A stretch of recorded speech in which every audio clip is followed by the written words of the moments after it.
Stand by to launch FanStream Sports. 3, 2, 1. Let's start. Hello, sports fans. Welcome to FanStream Sports.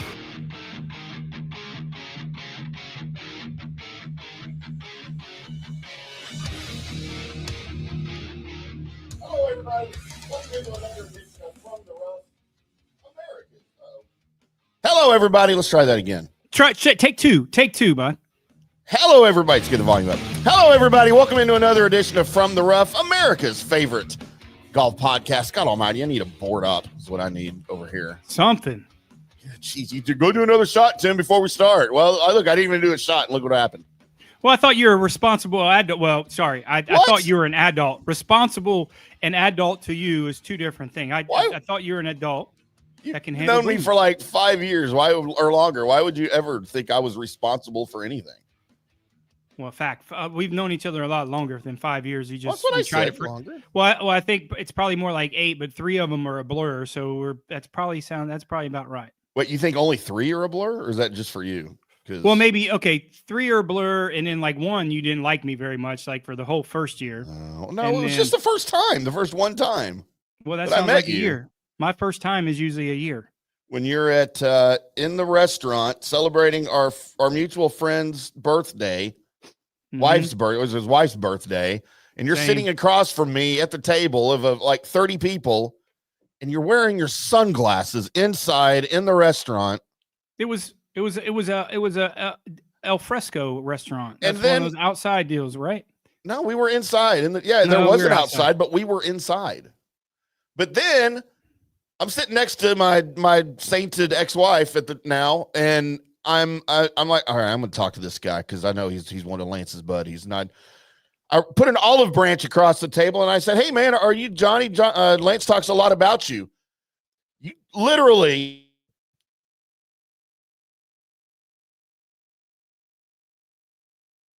You froze.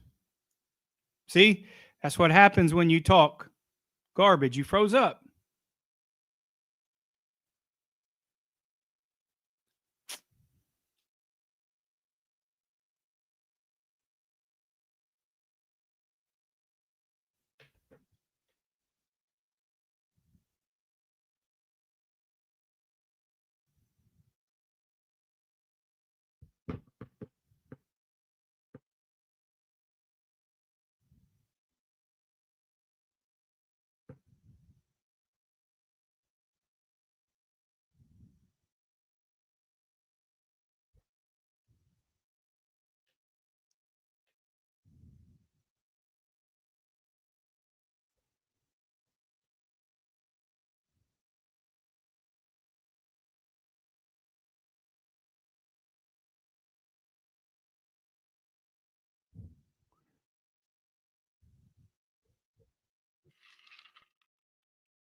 All right, we got to start this all over again. Start from the beginning, please. What happened? The power went out in the building. Your mic, your camera is super fuzzy too. Oh, it's probably just everything's catching up. It looks fine on my end right now, but yeah, the power went off in the building, shut the computer off, shut the board off. Start again. All sorts of things. So start from the beginning. Over here. I apologize to all the fine folks that were looking forward to some really deep Masters conversation. Good thing we hadn't gotten to Masters yet. That's right. But look, yeah, let's start the show over. Do you want to? Yeah, let's do it. Okay, we'll just pretend like none of this ever happened. As we get back, everyone that's watching, we are sorry. Lots of people watching, like 150 people already. So let's do it all again. Try it. Stand by to launch FanStream Sports. 3, 2, 1. Let's start. Hello, sports fans. Welcome to FanStream Sports.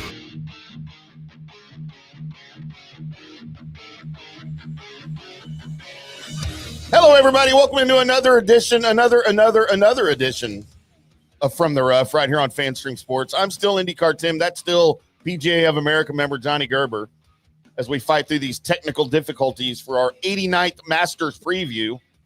We need it. See, this is what happens when we try to go on an hour early. Maybe it just wasn't meant to be. Well, we do. I promise you I paid the bills, but they're not really structured. We have such a big following, and we have so many people watching. It just overflowed the board. It's just sometimes that's what happens. It just overflowed the board. And we apologize to everybody. We will start take two. See that probably or you're about to talk some shit on me. I was.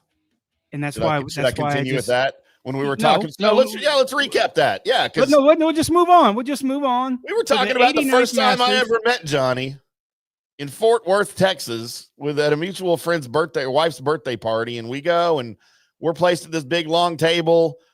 Never met him before, heard about him, and he's sitting across the table from me in his sunglasses. First of all, it was outside.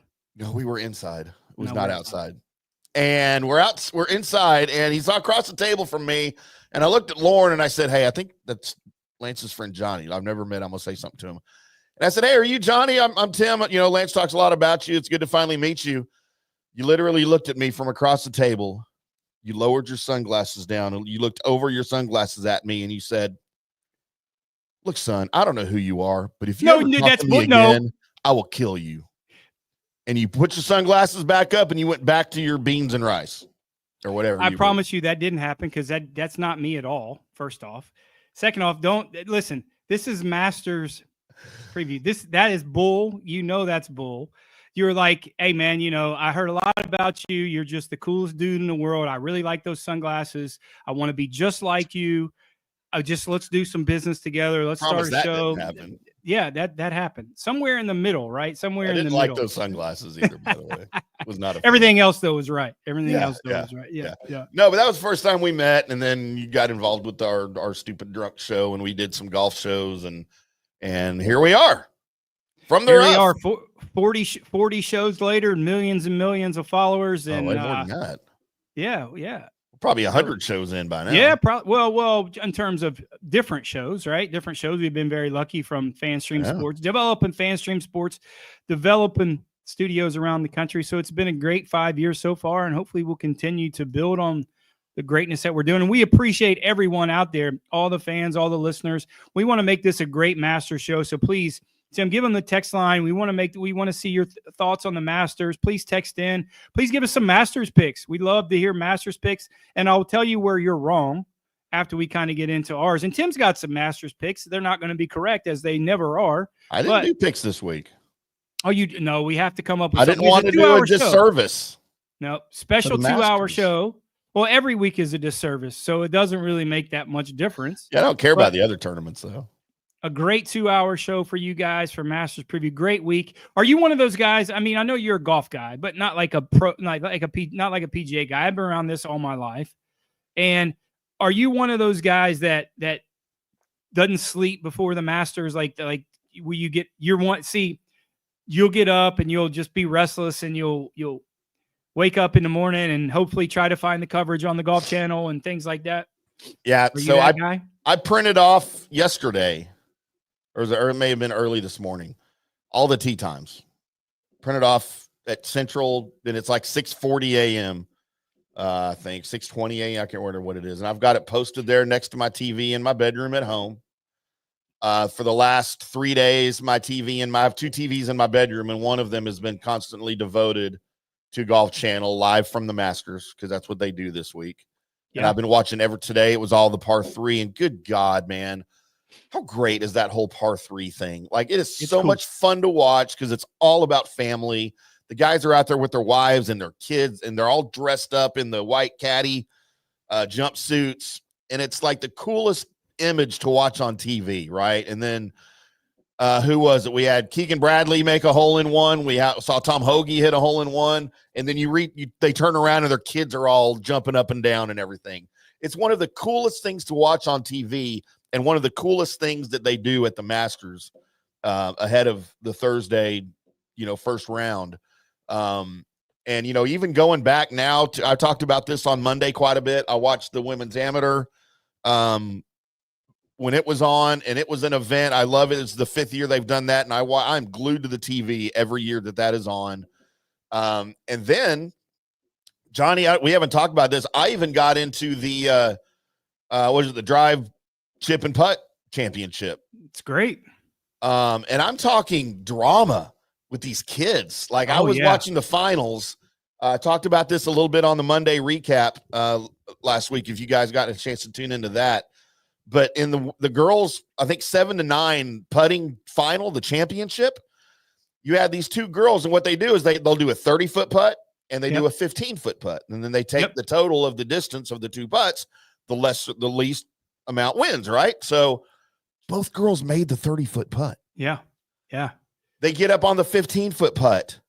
The first girl's up there, and she was, I guess, the favorite, if they have those, but she lipped it out to about 4 inches. And, everybody's just like, oh, my gosh. And the announcers, they're treating this like the Masters, and they should, because it is for these kids, right? And their dads are there, their coaches. There's patrons everywhere. It's amazing. Then the second girl gets up there. She hits her 15-foot putt, lips it out to the exact same spot as the first girl. Like it looked like a tie. Right. And the announcers are like, dude, we can't, I have no idea. And they did a side-by-side shot of where both putts stopped, and you couldn't tell.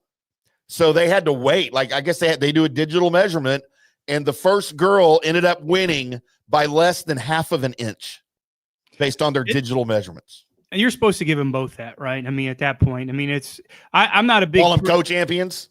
Yeah, I'm not a participation trophy guy, right? I mean, I'm not, hey, you finished 10th, man, here's a medal and let's go to Dairy Queen. Yeah. I'm not that guy by any means, but that's never happened. So you kind of look at that. Wouldn't it, like, did you see the one where the kids, they were like 12 years old, the one kid won and then the other kid ran up and hit him? No, I didn't see that. I didn't see it either, but that would be kind of cool if that happened, right? No, that didn't happen. That'd be cool. Yeah, they may never play golf ever again. Yeah, well, certainly wouldn't be back in Augusta. That guy won. The kid won. He went to shake his hand, and he did like a what's that? LeGarrette Blunt. Oh, LeGarrette Blunt. He ran up and just snuck him and knocked him out. What was that? Oregon Boise State game? Yeah, that would be great. Well, he played in the league for a long time. He did. He was a Patriot for a long time. Hey, man, his kid just got a scholarship to Colorado. Oh, is that right? Deion signed his kid. Yeah, that's fitting. It's right. Yeah, that's what fitting. I thought too. Yeah, that's fitting. But boys and girls, it is Masters week. It is my favorite week, golf week of the season. As we talk about constantly, because I always prop the Masters up with every tournament. But it's finally here. My golf pants have been going crazy all week with anticipation. We're now 12, 13, we're 14 hours about away from the first tee. And who is it? It's Jack, it's Gary and Tom. Jack, Gary and Tom. Yeah.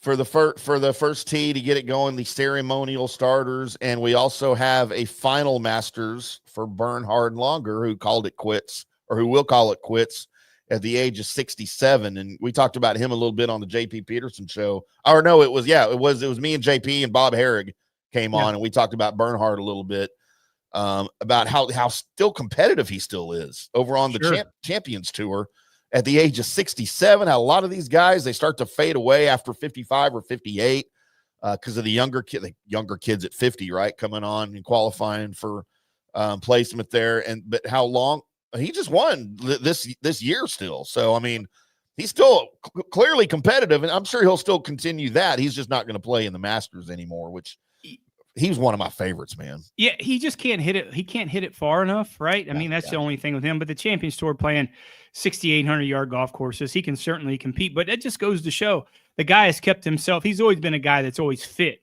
you know. So that was one of those things. You know, when I was playing over in Europe, that he was. You know, I lived in Germany for a little while, and that was his kind of he was the stalwart over there on the PGA Tour in the late Right. 90s and things like that. And he was always fit, and he was always the nicest guy. Playing in some of those events that he played in, he was always the nicest guy ever.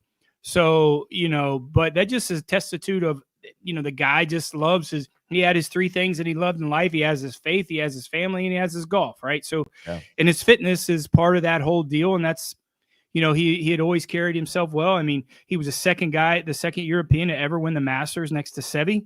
Seve was the first European to win the Masters. So, he carried on that tradition. And he, if you look at some other up and coming German players that kind of came up, like, obviously Martin Keimer is the guy that you hear up first, but there was a lot of other really good German players that came up before him, before Keimer. I mean, he grew up in Germany mainly, but he was Czech, German. Alex Cheka was a guy that kind of, Bernhard was his mentor a little bit. So you have that whole realm of German players, and there still might be some more guys that's coming up. Sure. That want to follow in Bernhard Longer's footsteps. And the very first Masters I can remember because keep in mind, my dad wasn't a golfer, wasn't into golf. I think he'd watched some of the majors. I don't remember him ever watching the Masters, but he watched the U.S. Open religiously, I think. And his favorite golfer, I think for a long time, was Lee Trevino. It's kind of where my love for Lee came from, hearing my dad talk about him. But the first Masters I can remember watching start to finish and being really, really into as a sporting event was 1985. I had kind of just started playing golf. I was getting ready to try out for the high school golf team. And for some reason, I just got glued to the TV, to CBS for the Masters that year. And, Bernhard Longer won it. Then I got to watch him win it again in 93. But so that Masters and him being the winner that year will always kind of hold a special place in my heart, and that's just one of my earliest memories of watching a tournament like that start to finish. And it's just kind of continued, it seems like it was 5 years ago. It doesn't seem like it was that long ago. Sure. But all these guys are just, are like me. They're old now, and it's time moves on, and we got new guys now. You are old. That is fact. I just turned 54 on Monday. And you know what, though? I don't feel a day over 80. That is true. Just my knees and my back tell me every day. You look a hell of a lot older than that, but that's okay. I mean, it's just part of the deal. No, you're the only one that thinks that. Well, I mean, because I constantly get, how old are you? And I say, guess. And it's, 45. Well, they just don't want to hurt your feelings. I said, well, add 100 years to that and you're close. Did you ask them, what do you work at the fair? You guess ages and weights and get a stuffed animal, or what? Is that how that works? They'd be out of a job if that was the case. Well, they're just trying to make you feel good. They feel a little sorry for you. It's just like you do with women. There's never a right answer when a woman asks, hey, guess how old I don't answer those questions. Look, if they ask the question, I'm very honest. You don't look a day over 53. And she's like, I'm 38. Well, sorry. See you later. I made that mistake one time about a lady I met. And I asked her, I can't even say this on the air, so we'll talk about it at break. Probably it was pretty rude, rude to me. I asked her how much longer does she have before has her baby. Oh, Johnny, rookie mistake. That was the younger Johnny. I was a younger Johnny. That sounds like you and waterbed stories. What that sounds like. No, he'd be more straightforward than me. I wouldn't even ask her. He would just go straight up to her. Hey, when you dropping that thing? Oh Lord. Yeah. Hello, John Hill to you. Good luck, Oberg. You are absolutely correct. We'll be following Oberg. We got to see him play a little bit in the par 3 thing today. Got to see an interview with his, girlfriend. Who's also was a tennis player at Texas Tech, and I can't remember her name, but I remember covering her at the time, and I didn't even know they were together. But super hot.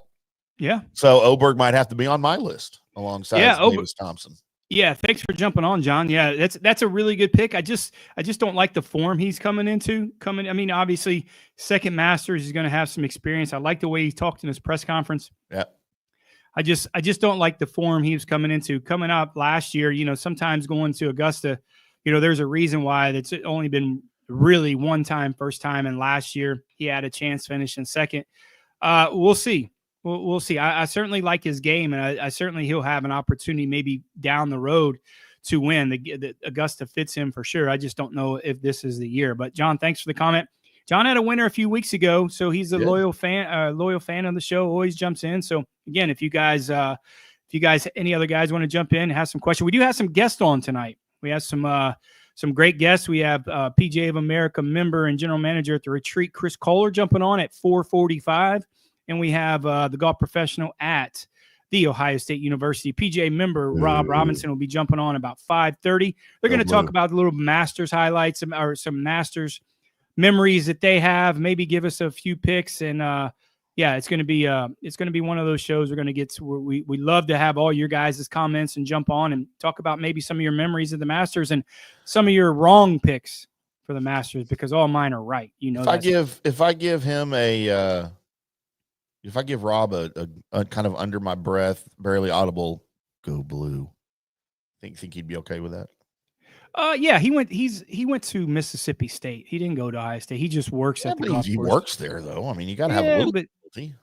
Yeah, a little bit. I mean, I think the only loyalty is when they see the checks that's signed to him. I mean, other than that, I think he's good. About.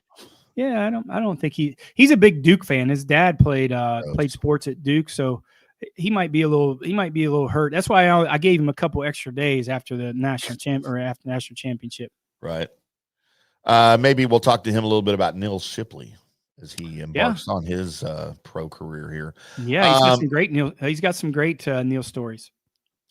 But Johnny, it is the 89th Masters this week at Augusta National, and there might as well be like 89 different storylines to go along with it, because there's a lot of notable names, of course, rounding into form here.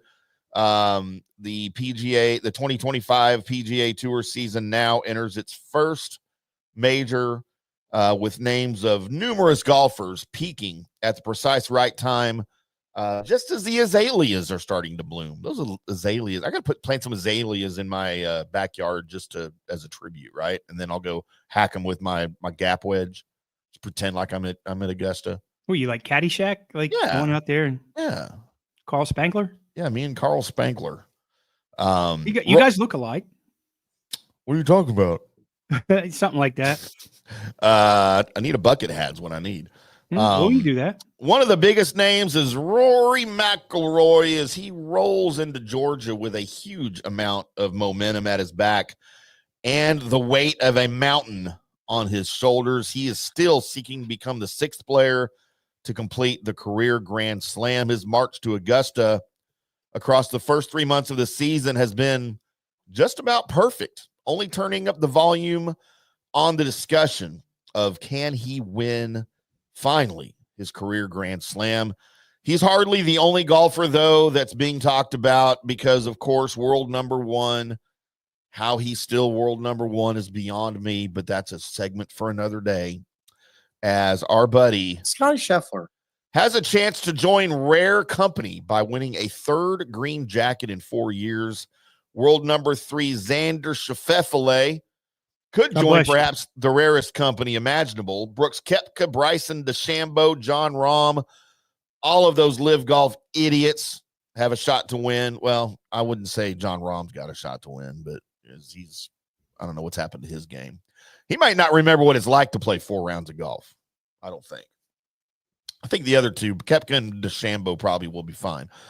But either way, it's going to be entertaining to watch these guys, and to figure out who's got the best shot. And we'll know after Thursday who's got their game at Augusta and who doesn't.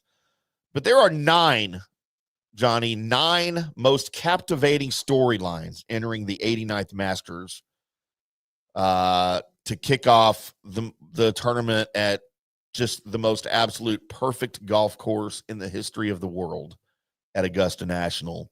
And we're going to cover some of those 9 storylines throughout the next hour and a half here on From the Rough. We've got some information and some news from Tiger and Augusta National Chairman Fred Ridley that was announced on Monday. I covered a little bit of this on my Monday show. I have to do a shot here in the next break.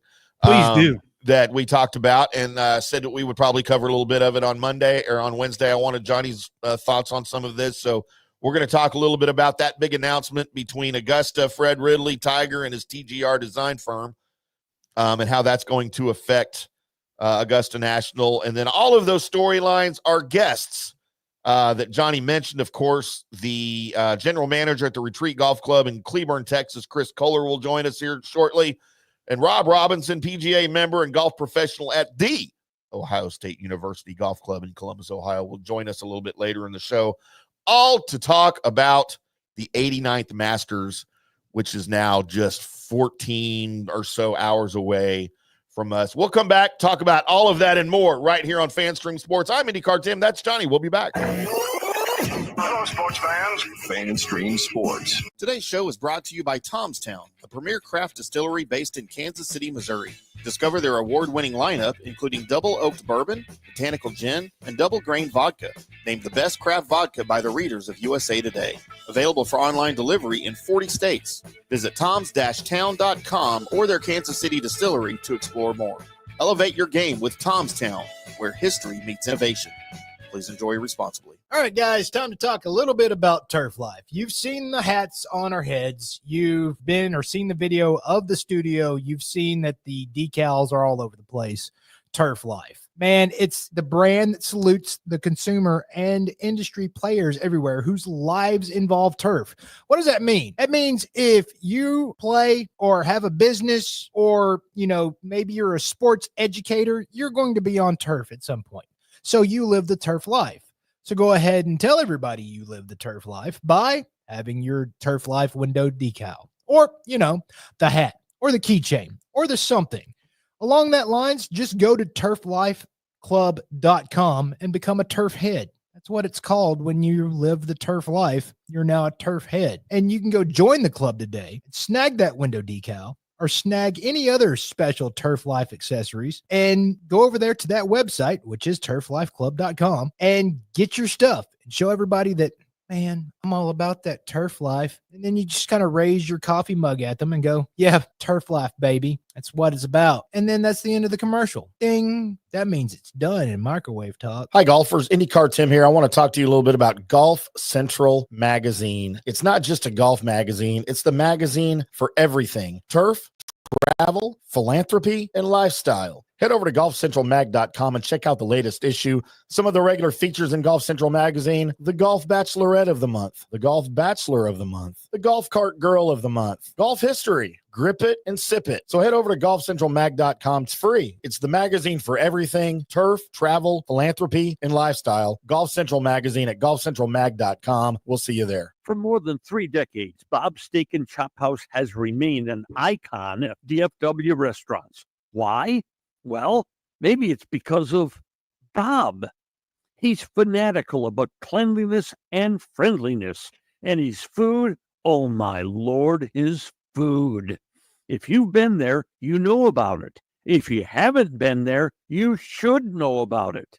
The original Bob welcomes you at either of his 2 locations, Bob's on Lemon Avenue or the sparkling new Bob's at Craig Ranch, McKinney.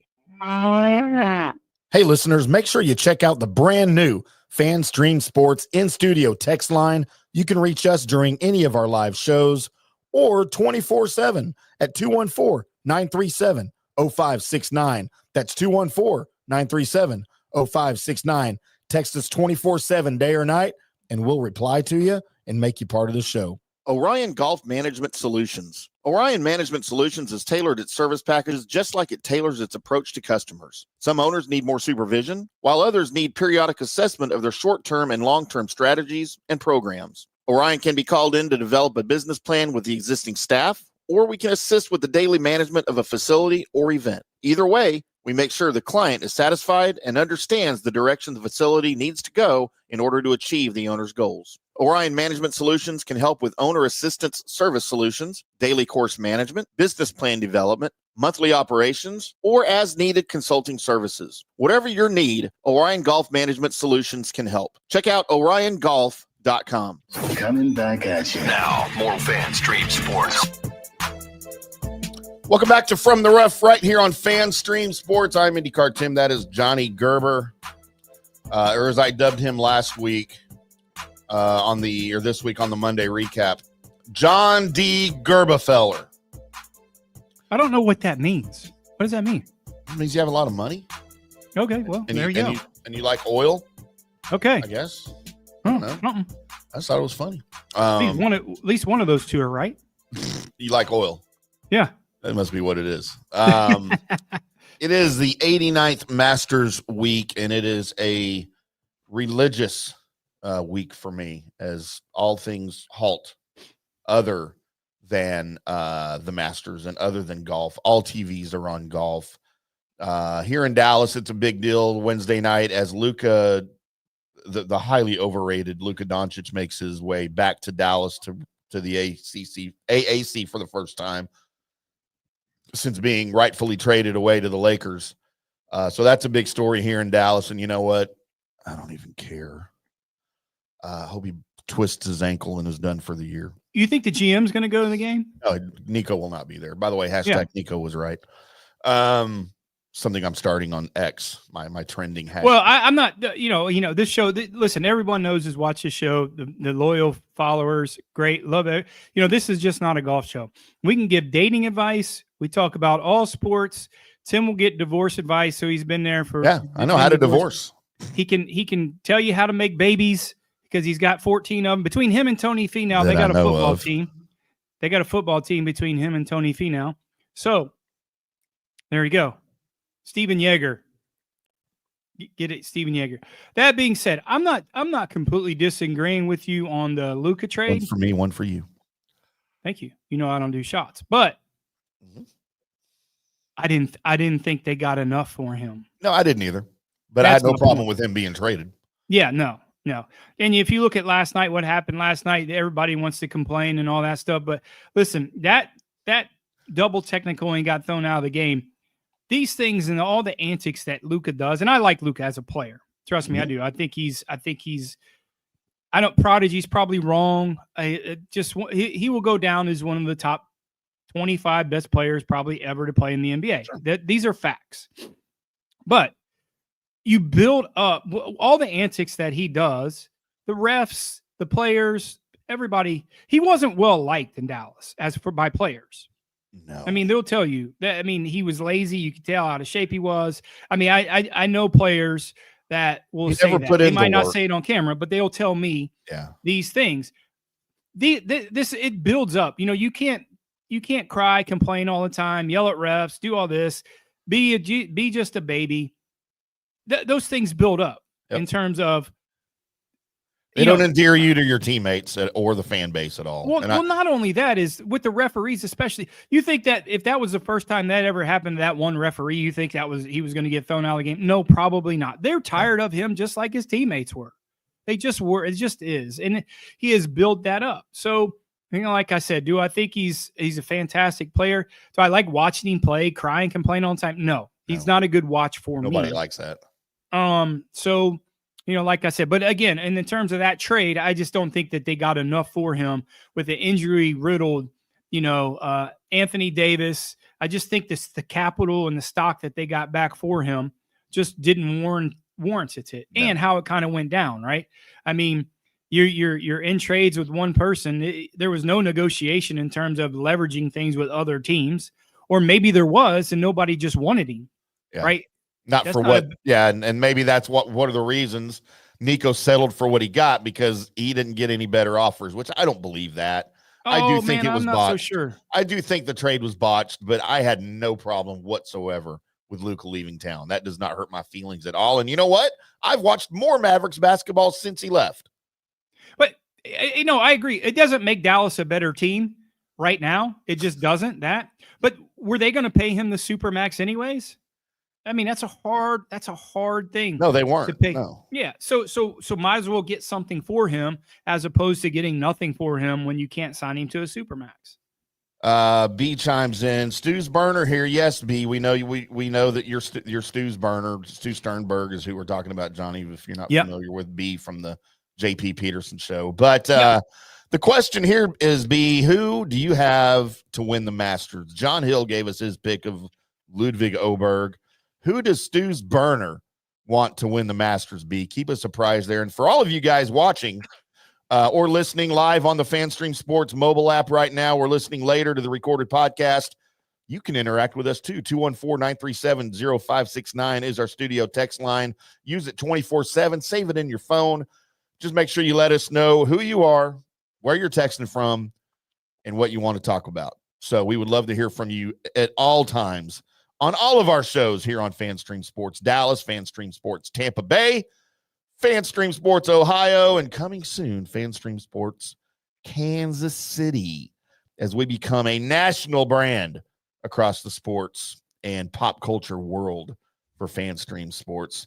B's going to take the cop-out route, and he's going Scottie Scheffler is who he thinks is going to win the Masters. Way to go out on a limb, B. That's for sure. Go ahead and bet that, and leverage your $1 to make 101 back. Right, if that's how you really want to do it. I know you listen to the show, so take my advice in terms of value is zero there. He might win, and I don't know what you do, Stu, for work, but if you just want to if you want to brag about your buddies that you pick Scottie Scheffler to win, good for you.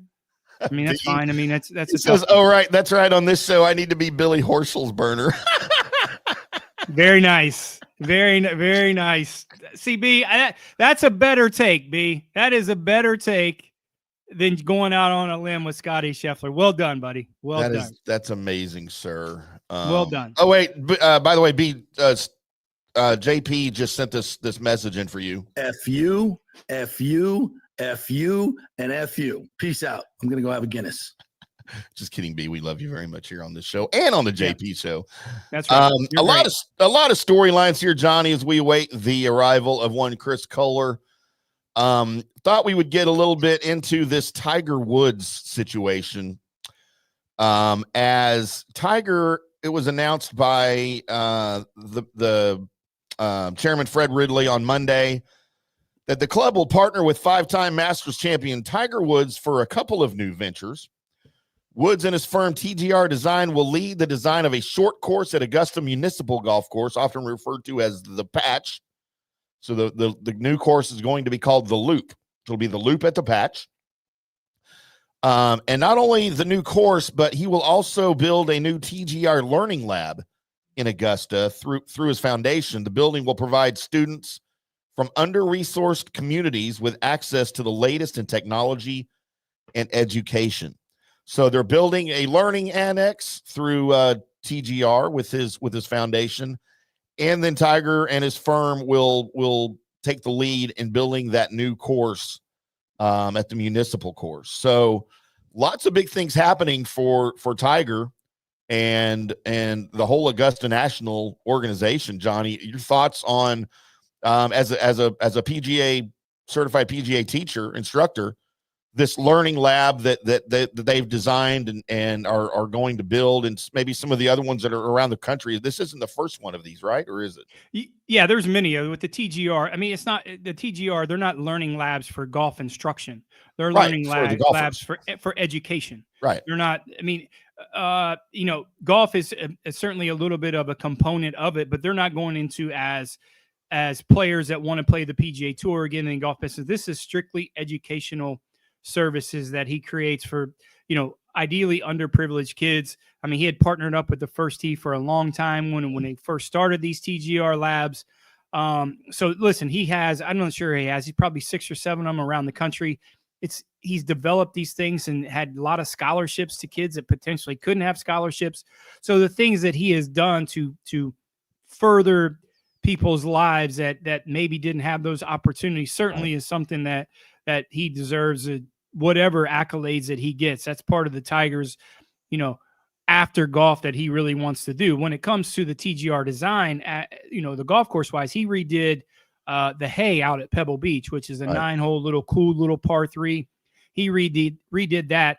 And I think the Masters group is certainly smart to figure out a way to, as Tiger continues to weed himself out of the game competitively, not by choice, just by how, his life and wear and tear on his body and the things and his trials and tribulations.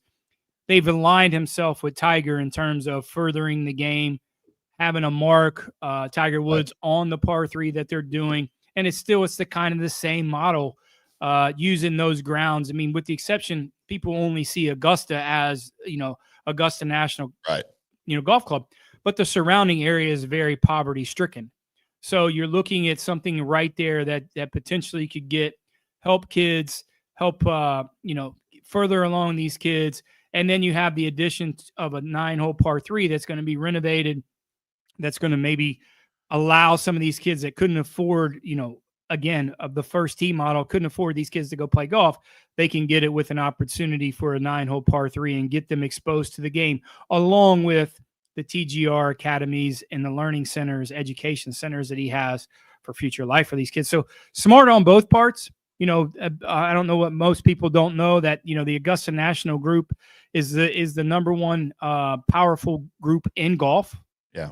It's not the PGA Tour. It's not the PGA of America. It's the Augusta National Group. Whatever their parent company is, how they are the most powerful people in golf. They just are. So good for both of those. I think it's just good business that they were aligned with each other. So I'm happy for both of them, and we'll see. If it's anything like the Hay at Pebble Beach, it's going to be spectacular because that place is incredible. So what's funny is Bob Herrig told us, we were talking a little bit about this on JP's show with Bob's SI sports writer, golf writer Bob Herrig earlier today. And he was talking about the power that Augusta National has. Yeah. And Fred Ridley. And he was talking about the road that runs on the northwest side of Augusta National Golf Club, Old Berkman's Road. Yeah. And they were doing some golf course redesign, and it was number 5 that they were extending and moving the tee box back. Well, it was in conflict with where Old Berkman's Road went. I mean, they wanted the tee box basically on the other side of the road where Old Berkman's Road went. So they needed it moved. They needed to move a road. So Ridley goes to the city and says, hey guys, we need this moved, and gave them the plans and, for what they were doing to the course. Any chance you can get that done here in about 3 months? By the way, here's a few $1 million to help with the cause. And it was done. Like they have literally the power to move roads. That's how much power Augusta National has as an organization in the area. But I thought that was a great story. Bob probably told it way better than I did, but I think Fred Ridley's a member at JP's place down there in Tampa, Palmacia. He is, yeah. And I think they have some pretty good conversations when it comes out. Certainly they can't say it on the air. I mean, it's one of those things that you kind of keep, hush hush and things like that. Yeah. But for all, for everything I know about Fred, he's just a great guy. Just the interactions JP said he's had with him is great. He's very approachable. And if you look at the golf list, most powerful people in golf, he is number 3 as most powerful people in golf. So take that as it is for a guy that doesn't play PGA Tour. I mean, obviously Tiger's probably 1. Whoever is 2, I'm not really sure, but certainly Fred really is on that. Well, yeah, it could be you. It's got to be me. It could be you. There is no other IndyCarTim in the world of golf. But it's not the first time that they've moved roads, mountains, skies, whatever they've had to do to make Augusta National work. But the only other great thing that Augusta National Augusta as a city has is the Hooters right there next to the main gate that John Daly hangs out all the time, posts up at every week in the Masters. So if you guys are down there, you want to go say hey to JD, he'll certainly have a cold beer with you. So and, you'll have a little fun. So that begs the question, why aren't we posting up there every Masters? I mean, we can't get in. That's for damn sure. They ain't letting us in. I can get in. Well, legally you can get in, yes, but can you? They might escort me right back out. Right. I've been there, so they haven't escorted me out. I kind of blend in the crowd, right? I'm not up by myself. But did you know you can't have a phone on property? Yes, I know that. I mean, they will boot you out like they booed out Luka last night. Yeah. Really fast. Good. That's how it should be. Yeah. And very firm. But it doesn't say anything about not wearing a GoPro on the top of it. No, it does. I'm just kidding. That would be something I'd try. I'd get one of those little button spy cams, and I'd be streaming live the entire setup until somebody found it and they'd come find me and you're out. Oh, wait. Are you IndyCarTim from the rough with FanStream Sports?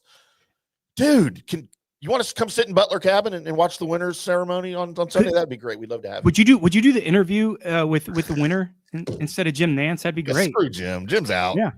We'd love to have you. He can't grow a beard like that. We'd love to have you.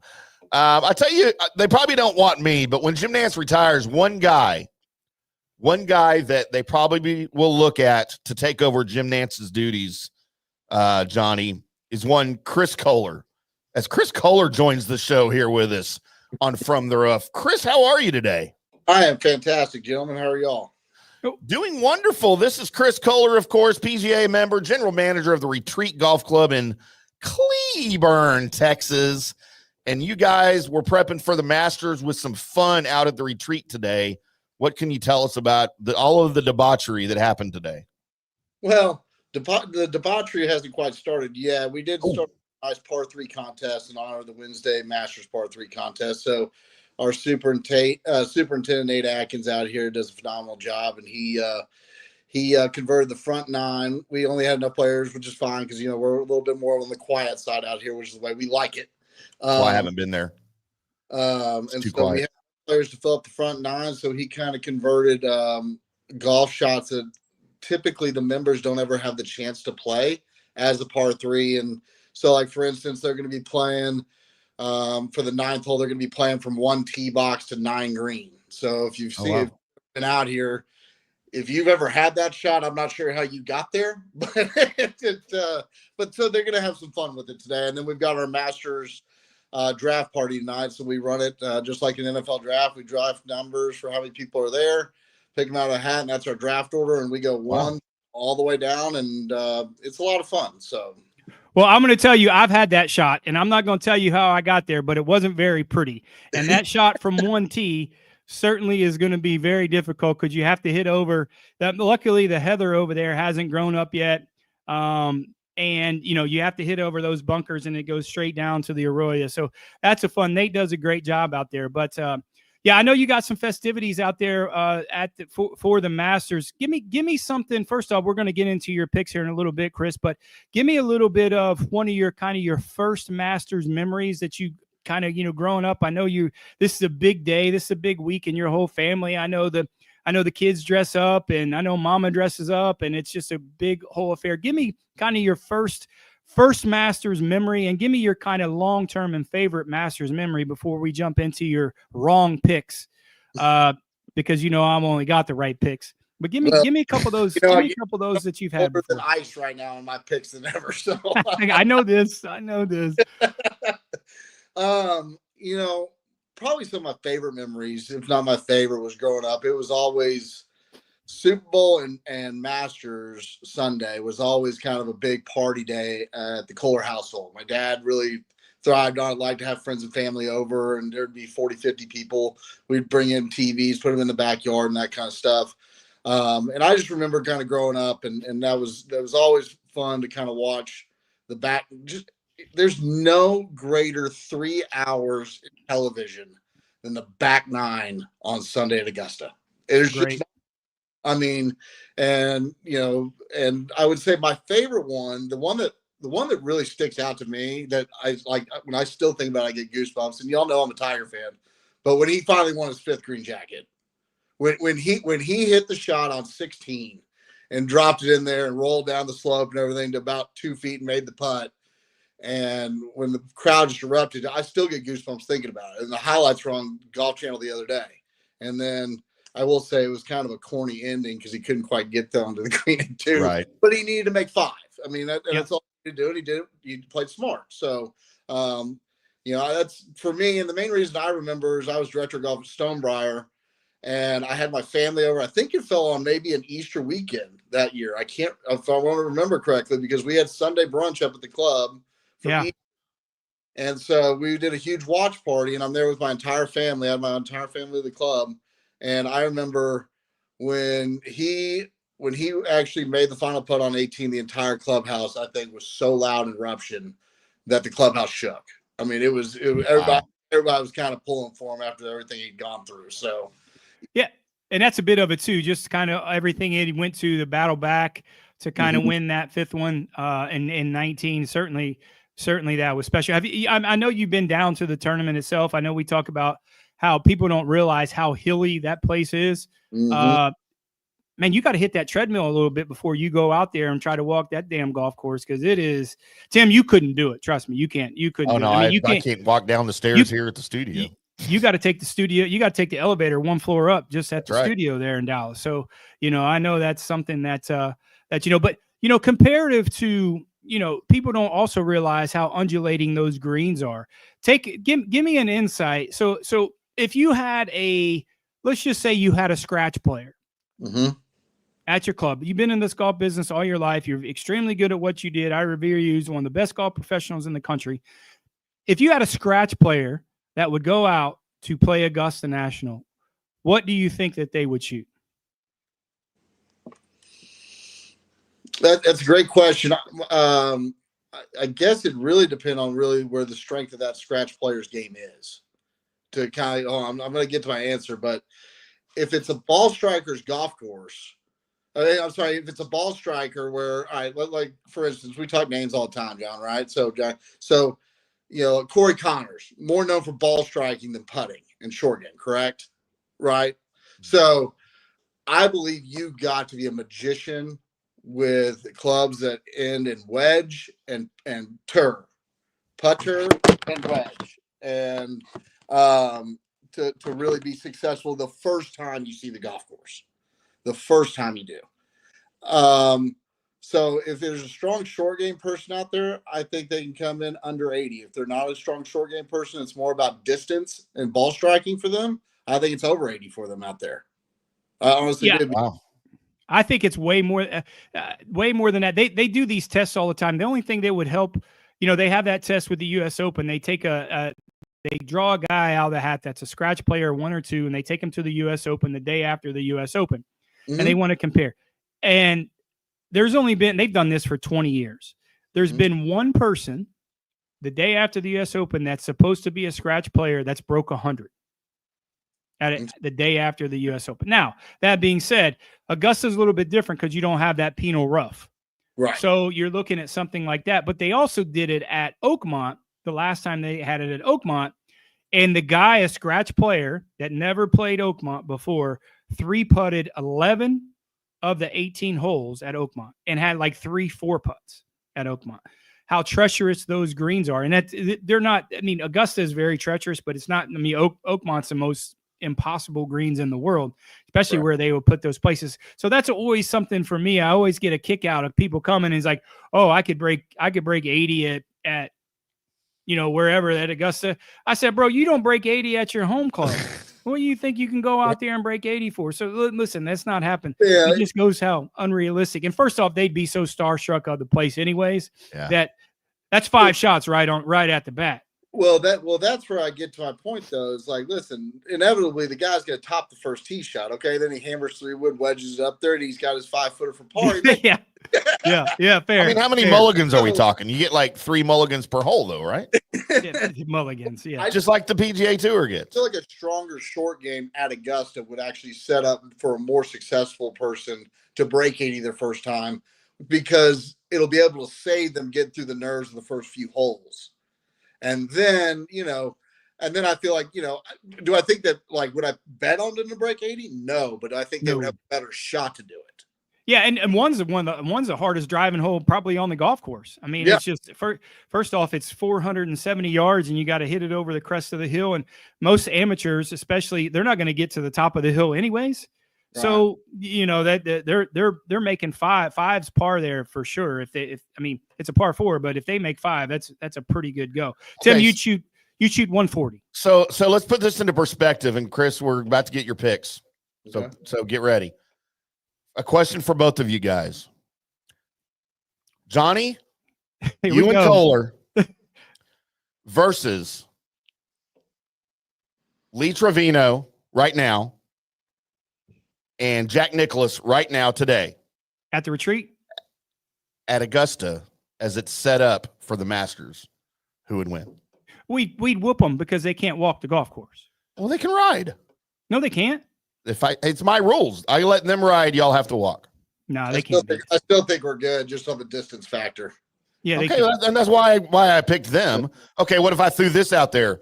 At the retreat? Kohler and Gerber at Augusta National, set up for the Masters, against right now today, Corey Pavin and Fred Couples. Oh, we get mopped. Yeah. I had hope when you started with Corey Pavin. Yeah, I was 50-50, and then you threw Freddie in there, and I'm out. I love Corey Pavin though. I'm out. Fred Couples is my all-time favorite golfer. So Well, Freddie can still hit it far, so he'll hurt us when it comes to that. All right. Okay, well, let me throw this at you then before we get to your picks there, Kohler. Johnny, you against Kohler at the retreat. I lose every time. He's lying. Right. I'll take it though. But I know you're lying. Yeah, that's right. All right, big dog. Give us a little insight, and who you thinking this week. Give us some picks. Give the fans what you're thinking from your perspective in terms of what's going to win. Give me a winning score. Who you think's going to be contending this week? All right. Well, you know me. I always like to. I got a couple, not Cinderellas, but a couple heartfelt ones that I'd love to see get it done. There's two that come to mind for me. I'm a big fan of wanting to see history, and so if Rory McIlroy actually came down and actually finished off the Grand Slam, I wouldn't hate it. I would love it. But 5 years ago, I'm not a Rory fan. It's kind of like when it took Phil Mickelson. I couldn't stand Phil for the longest time. It took him so long to finally win his first major. I was actually happy to see him do it. It's been 11 years for Rory, so I'd like to see him actually get it done and cross it off the list. But, I'm a hometown guy too. Jordan Spieth, I loved, and I think he will be in the mix, by the way. I really do. Something about that place in him. I know he had that year where he kind of, it cursed him on 12 a little bit, but I think he's over that now. I think he's got a clear mind. I think the surgery was a big deal for him. He's getting healthy. And I think, I think this is the right place for him to jump back off and become back to George Spieth that we all loved to watch on tour for those few years that he was red hot.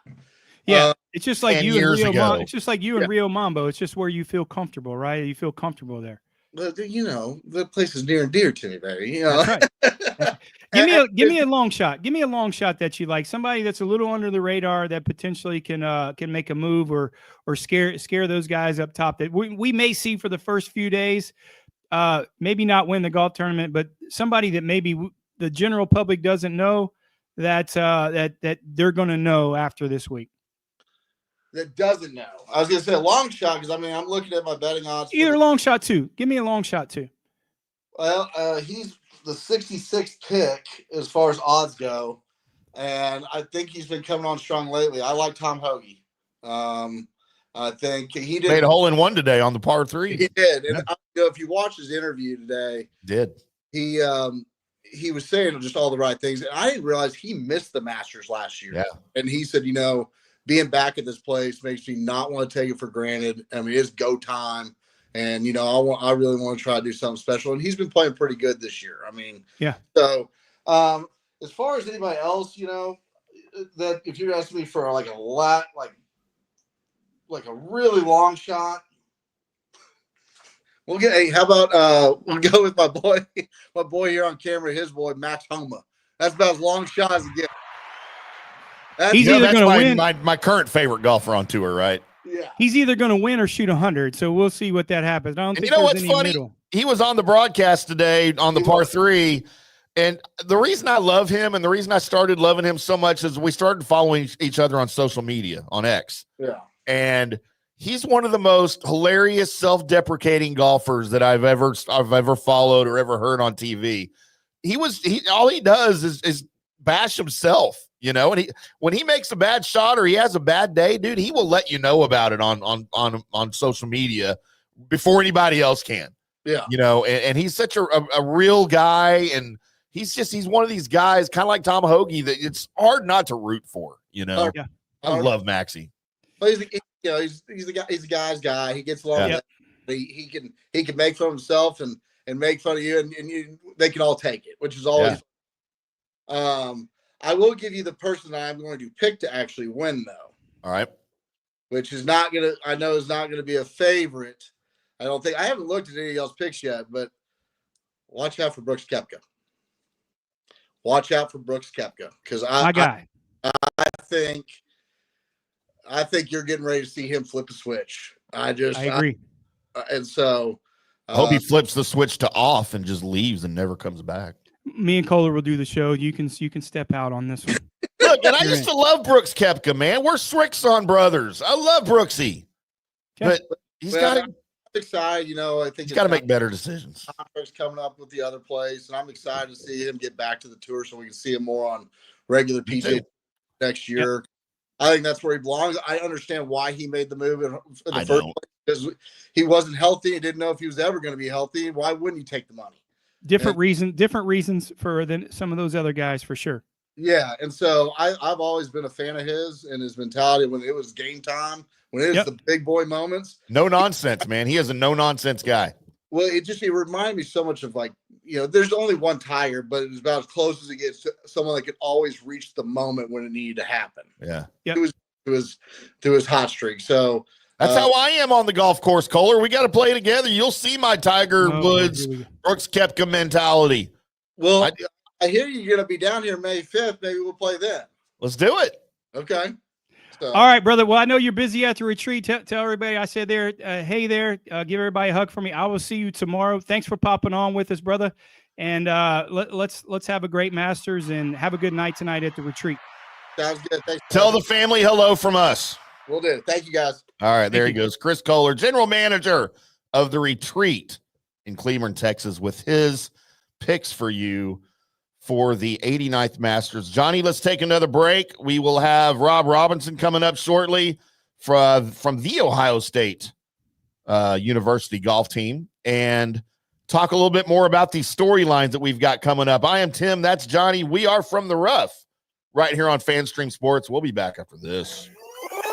Hello, sports fans. FanStream Sports. Orion Golf Management Solutions. Orion Management Solutions has tailored its service packages just like it tailors its approach to customers. Some owners need more supervision, while others need periodic assessment of their short-term and long-term strategies and programs. Orion can be called in to develop a business plan with the existing staff, or we can assist with the daily management of a facility or event. Either way, we make sure the client is satisfied and understands the direction the facility needs to go in order to achieve the owner's goals. Orion Management Solutions can help with owner assistance service solutions, daily course management, business plan development, monthly operations, or as-needed consulting services. Whatever your need, Orion Golf Management Solutions can help. Check out oriongolf.com. Hey, listeners, make sure you check out the brand new FanStream Sports in-studio text line. You can reach us during any of our live shows or 24/7 at 214-937-0569. That's 214-937-0569.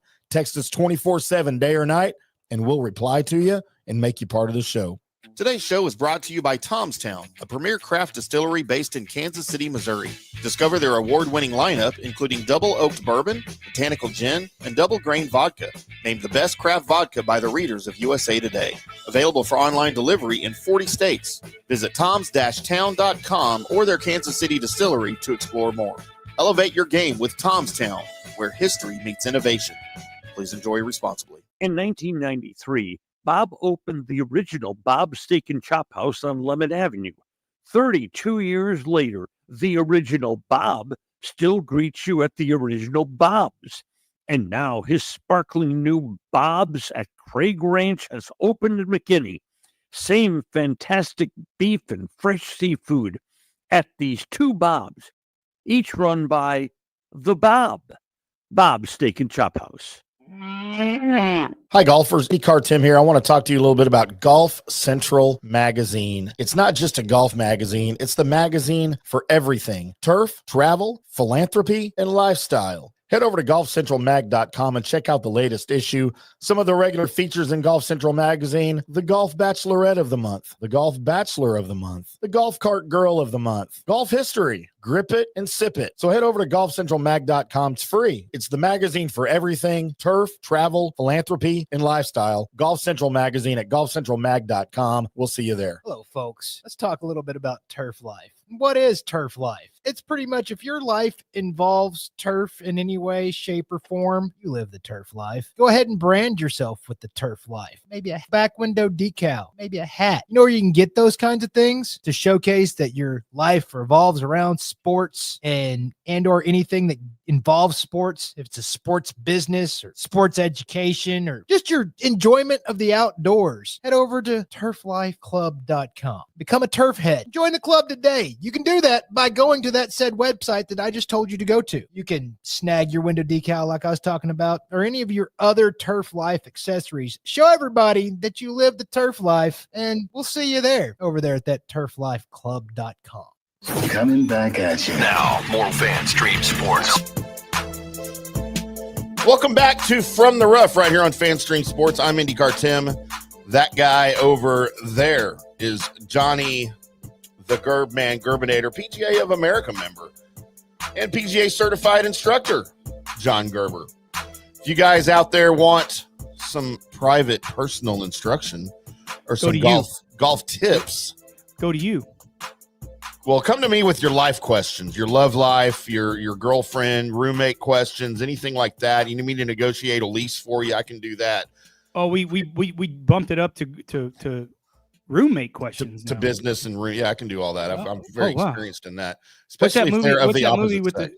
what's the movie with the stalker? What was that called? Single white female? That's it. Is that the one you were talking about? Because I pulled that out of my butt. That's pretty good. Pulled that out of my master's butt. That was Man, pretty that good. had That's great. Bridget the Masters Fonda, brings out the best in you, son. Mary Stuart Masterson. Bridget Fonda was still hot. Yeah. She wasn't 184 pounds yet. Oh, is she biggins now?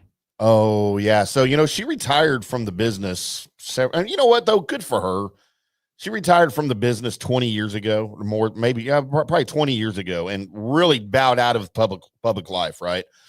And hasn't done interviews, haven't done movies, hasn't talked about anything. But, there's paparazzi pictures of her popping in and out of her apartment in New York or whatever, wherever she lives. I don't know where she lives. But, yeah, she just hasn't aged well, But you know what?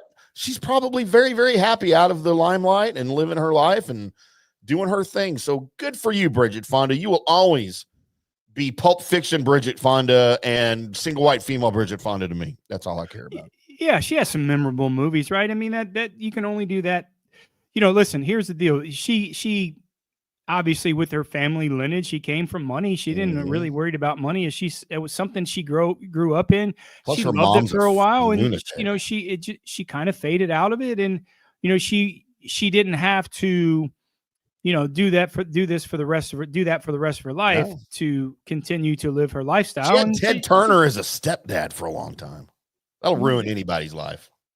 Yeah, I mean, are they not married anymore? Jane Fonda and her? Jane Fonda and Ted Turner? Yeah.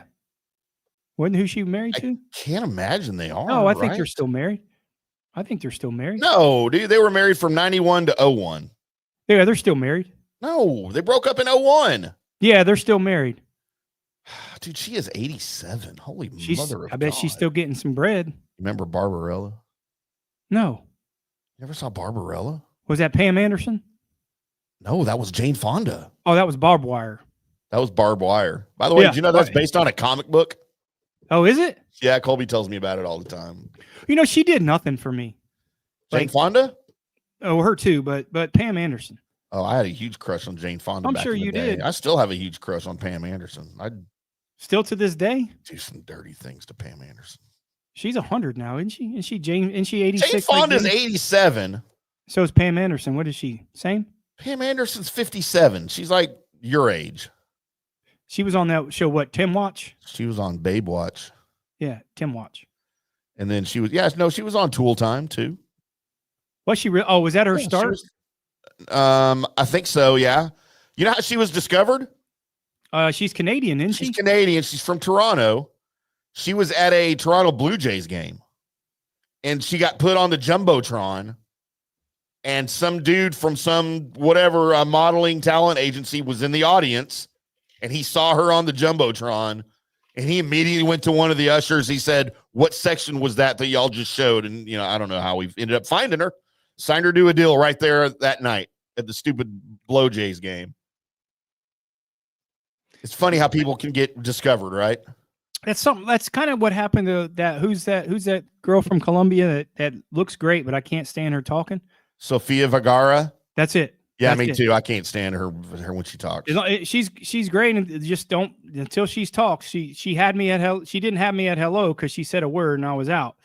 But if you could just look at her and she's 52. Yeah. Yeah, But no, boy, as long as she didn't talk, I'd be fine with her, but I can't. Yeah. You know what? And what's funny is Modern Family is one of my favorite shows.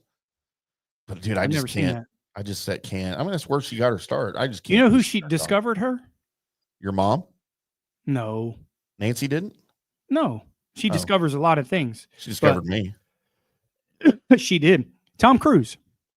Discovered Cruise. Sofia Vergara? That's fact. That is factual. I believe you. I just haven't heard that. Yeah. I'm gonna have to call Tom. Yeah, they dated. She was like 19. Date. Yes, they did. What? I knew everybody that Tom Cruise dated. She was like 19. This is years ago. She was like 19 or I have 20 a weird years old. obsession with Tom Cruise, for those of you that don't know. And he's like 5'2". Do you really have a weird obsession with Tom Cruise? Oh, Why? absolutely 1,000%. He is my 100% man crush. Yeah, it's not close. It's not close. I've never made love to a man, but I'm telling you. You'd pat him on the back. Would you hold his head while he throws up in the toilet? I would hold his hair back while he throws up in my lap. 100%, I would. And he's about 5'2", so it wouldn't take that much. 5'7". So 5'7" means 5'4". You know how this? He's got that means 5'8". And I'd still play the little spoon for him. Okay, interesting. God, we have talked to no master. So let's get into our first storyline, Johnny, as we prepare here soon for the appearance via the miracle of the telephone of our buddy Rob Robinson from the Ohio State University Golf Club in Columbus, Ohio. Is the 11th time the charm, Johnny? This is the storyline every time the Masters rolls around, and this year it's been really perpetuated by Rory's play because he's playing really, really well.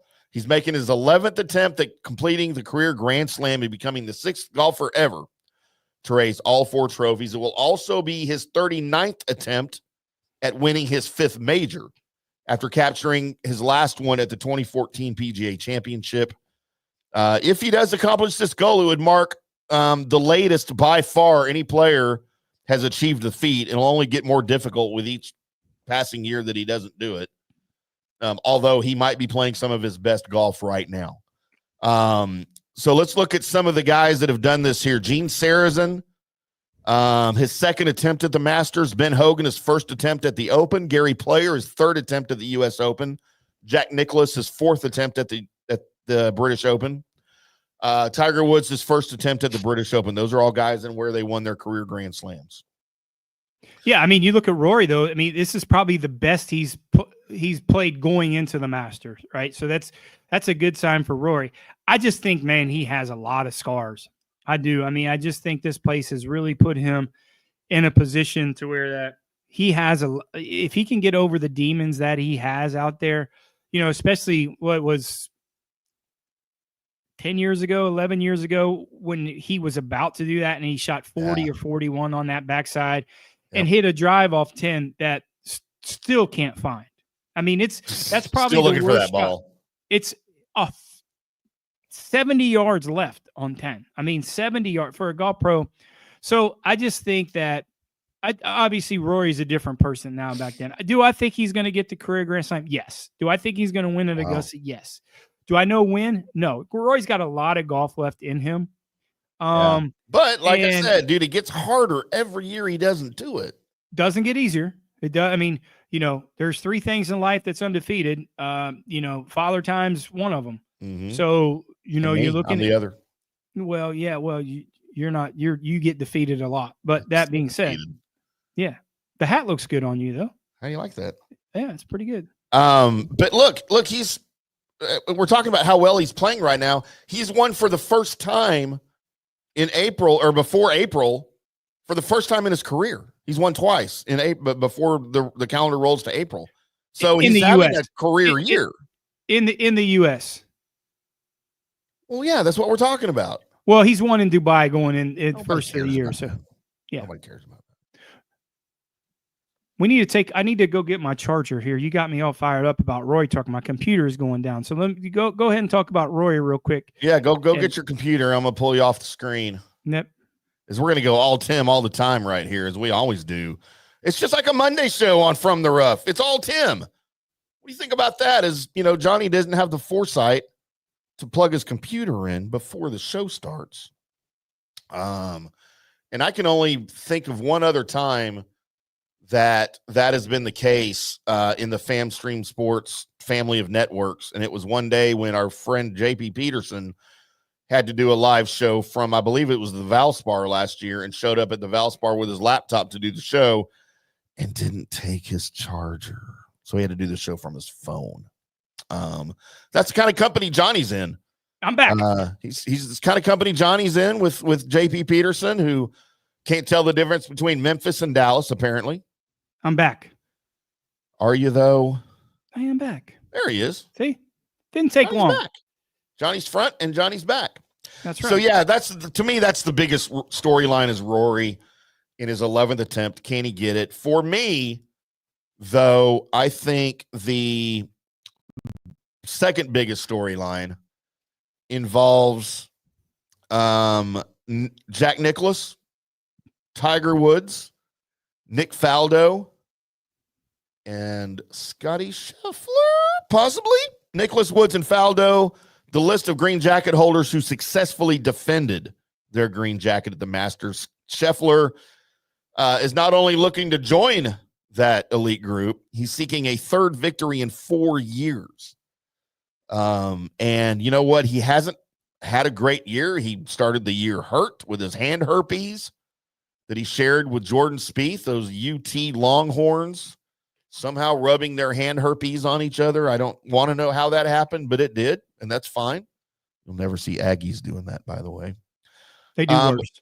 But he's got as good a chance as any, right? Even though the way he's playing, he's still the world number one. He hasn't won yet this year, but finished second in Houston, so he's kind of got his game working. And he shot rounds of 62 and 73 at the Houston Open. In his final start before the Masters, he's slowly getting back into form. So, again, Johnny, not from a betting standpoint, because I know there's never value with Scottie Scheffler, but just from a game standpoint and from a probability or possibility of winning and repeating and joining that elite group, what are you thinking about Scottie Scheffler? Yeah, I mean, this golf course sets up perfect for him. He has all the attributes. He moves it both ways. This is a golf course that you have to be extremely creative, and he has that in folds. He can hit it high when he needs to, and that helps him. And again, he's the guy next to Jack and Tiger that has the opportunity to win 3 in 4 years. And you said Faldo to go back to back. That's correct, but also the other record that he would have would be to win 3 in 4 years. 3 out of 4. So.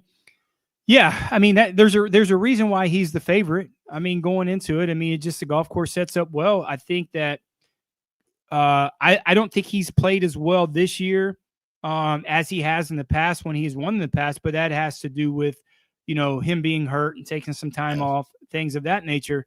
The 62-73, the inconsistencies there bothers me a little bit. He always has a little bit of a bulky putter. It's going to boil down for me with Scottie Scheffler is to see how impatient that he gets.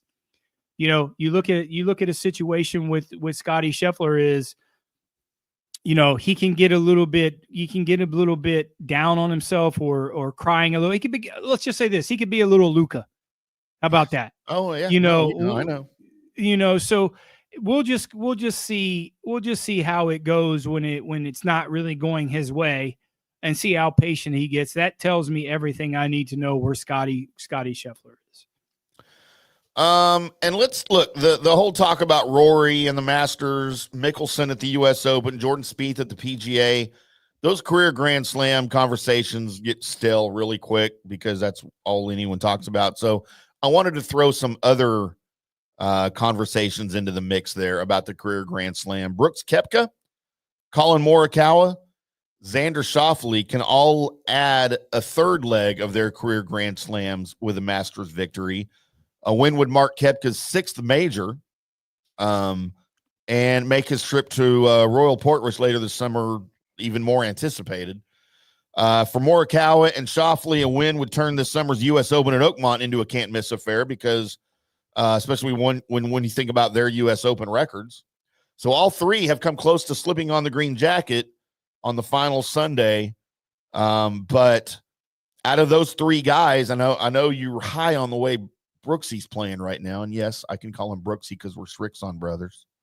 Fair. And for those of you out there that remember the frosted tips, do you know who gave him those frosted tips? Whistle tips. That would be me. I did that for him, to him, and for him because he asked me. That's how close we are. Yeah. There's no truth to that. I can't. You can't prove I did. He frosted his hair. You frosted your beard. It works out exactly the mine same. Just grew out faster is the way that works. But out of those three guys, Johnny, as we try to chase additional Grand Slam pursuers, thoughts on those guys? Yeah, I mean, I just don't think Xander's completely healthy, especially going around this place. I like his ball striking, how he's very creative going around this place. He has a great track record. I just don't think he's ready to win at a place like this. I just don't think he has enough reps. He can say that. I think Players Championship testing pretty well. I'm high on Brooks. I am. This is a perfect spot for him. He's like that lion sitting in the weeds, ready to pounce. He's very under the radar. His odds are great. Is he a guy? He's a guy that's perfectly fit for this when it comes to it. I mean, he's playing live, but this is what he does on the PGA Tour. He doesn't put a lot of emphasis on when he played the PGA Tour on regular PGA Tour events. It was amped up for the majors. It's no different than him playing live golf. He doesn't put a lot of emphasis on that. Being said, playing live golf, and then he comes over here and he's very amped up for this. So I'm really high on Brooks. I like to wear that that he's underneath the radar for Brooks, and if you can get him at the number that we have got him at 30-1. I think you got to jump all over that. There is also a race to 3 major championship wins. The ultimate game, though, is not from your first to your second. Many will argue it's from your second to your third. Scotty Scheffler, Xander Schauffele, Colin Morikawa, John Rahm, Bryson DeChambeau, Justin Thomas, and Dustin Johnson all enter 2025 with 2 major championship trophies to their name. And serious chances to add a third. A major win for any of these guys would put them alongside Spieth, Vijay Singh, Patrick Harrington, Billy Casper, Payne Stewart, and a host of other names. But out of the party of everybody that's got 2. So out of those guys, the race to their third, and we've talked about Scheffler a little bit. You talked about Schauffele. Morikawa, Rahm. Look, I just don't like John Rahm's game. I think his game has completely fallen apart since he left the PGA Tour. And I'll also say that doesn't make me mad. But out of these guys, DJ, JT, and Bryson, thoughts on these guys getting their third? Yeah, I certainly think Bryson has the firepower, especially with the rain and playing a little bit softer. They can suck the sub air out of these things. I think Bryson has it. He just doesn't putt very well on these greens. The creativity I like from JT. I think I wanted to put him in our card this week. I just needed to see more. I didn't like how, JT battling back in events that he's played, 2 weeks in a row. He just made the cut on the number and just went, hog wild on the weekend and going under. You can't shoot those low scores like that at Augusta on the weekend. It's not going to allow you to do that. They're not going to. 63 is a course record for a reason. And that was a very hard 63. And that wasn't on the weekend. That was one of the first couple of days. Right. So I think between JT and Bryson, I like JT's creativity, but I also like Bryson's power. But I don't like Bryson on these greens. Doesn't have a great track record putting these places well, but he certainly can get to the par 5s really easy and shorten up the golf course. If I were to take any of that group, I would take one of those 2 guys. And when you look at Schauffele, I mean, it's almost historic, his run, because, he entered last year. He even here at the Masters with that big cloud hanging over his head that he can't win the big one. Best player in the not winning a major, right? Yeah. Well, now he's got 2 to his name. So he's sort of really come out of that cloud. So big historic things possible for him for sure. And then, Johnny, before we take our final break here and get Rob on, will the Americans continue their major dominance? the run of major winners and the consistency for Americans is atop the leaderboard. Larrikins or Americans? It's all the same, right? Oh, okay. Isn't it? That's what well. you call Americans larrikins. Well, you're a Canadian, so that, you know. Good day, mate. Yeah. Americans have raised 7 straight major trophies, the longest stretch going back to the mid-'70s. Last year alone, all 4 majors champions held from the United States. The first time since 1982 that has been accomplished. Here's your last 7 major winners: Brooks Koepka, Wyndham Clark, Brian Harmon, Scotty Scheffler, Xander Schauffele, Bryson, and Xander. I don't look, to be honest, you know, and all respect to Rory and my hopes that he wins, because I think that's who I'm pulling for this week. I'm really pulling for Rory. I don't see it changing. Yeah, I don't either. I mean, our card is consistent of, you know, out of our 8 picks, we have 7 Americans. So I'm certainly pulling for the Americans. No rhyme or reason. It's just, I just don't have them. I mean, I have one guy on our card that lives in the United States. He is from across the pond. Good day, Other mate. than that, I got all Americans on my card. All Larrikins? Is that what you said? All the Larrikins are on your card? All the great stars and stripers. Okay, there you go. All the candy stripers are on your card. No. Coming up, we will have our next guest joining the show, Rob Robinson, PGA member, golf professional at the Ohio State University Golf Club in Columbus, Ohio, to talk a little bit of Masters. Maybe we'll get into a little bit of Neil Shipley. He's not playing at the Masters, but boy, he is certainly a young name on the PGA Tour. He played last year. He did, and he played well, right? As I recall, on Thursday, he had a good cut. Made the cut. He did make the cut. So we'll talk to Rob a little bit about Neil Shipley, some of the other things happening around the Ohio State University golf world, as well as more. Masters talk, the 89th Masters, a tradition unlike any other. Kind of like my Friday nights, Johnny. And anytime me and Johnny head over to the Peanut in Kansas City, it's a tradition unlike any other. Correct. But we will be back after this. Hello, sports fans. FanStream Sports. Today's show is brought to you by Tom's Town, a premier craft distillery based in Kansas City, Missouri. Discover their award-winning lineup, including double oaked bourbon, botanical gin, and double grain vodka. Named the best craft vodka by the readers of USA Today. Available for online delivery in 40 states. Visit toms-town.com or their Kansas City distillery to explore more. Elevate your game with Tom's Town, where history meets innovation. Please enjoy responsibly. All right, guys, time to talk a little bit about Turf Life. You've seen the hats on our heads. You've been or seen the video of the studio. You've seen that the decals are all over the place. Turf Life. Man, it's the brand that salutes the consumer and industry players everywhere whose lives involve turf. What does that mean? That means if you play or have a business or, you know, maybe you're a sports educator, you're going to be on turf at some point. So you live the turf life. So go ahead and tell everybody you live the turf life by having your Turf Life window decal or, you know, the hat or the keychain or the something.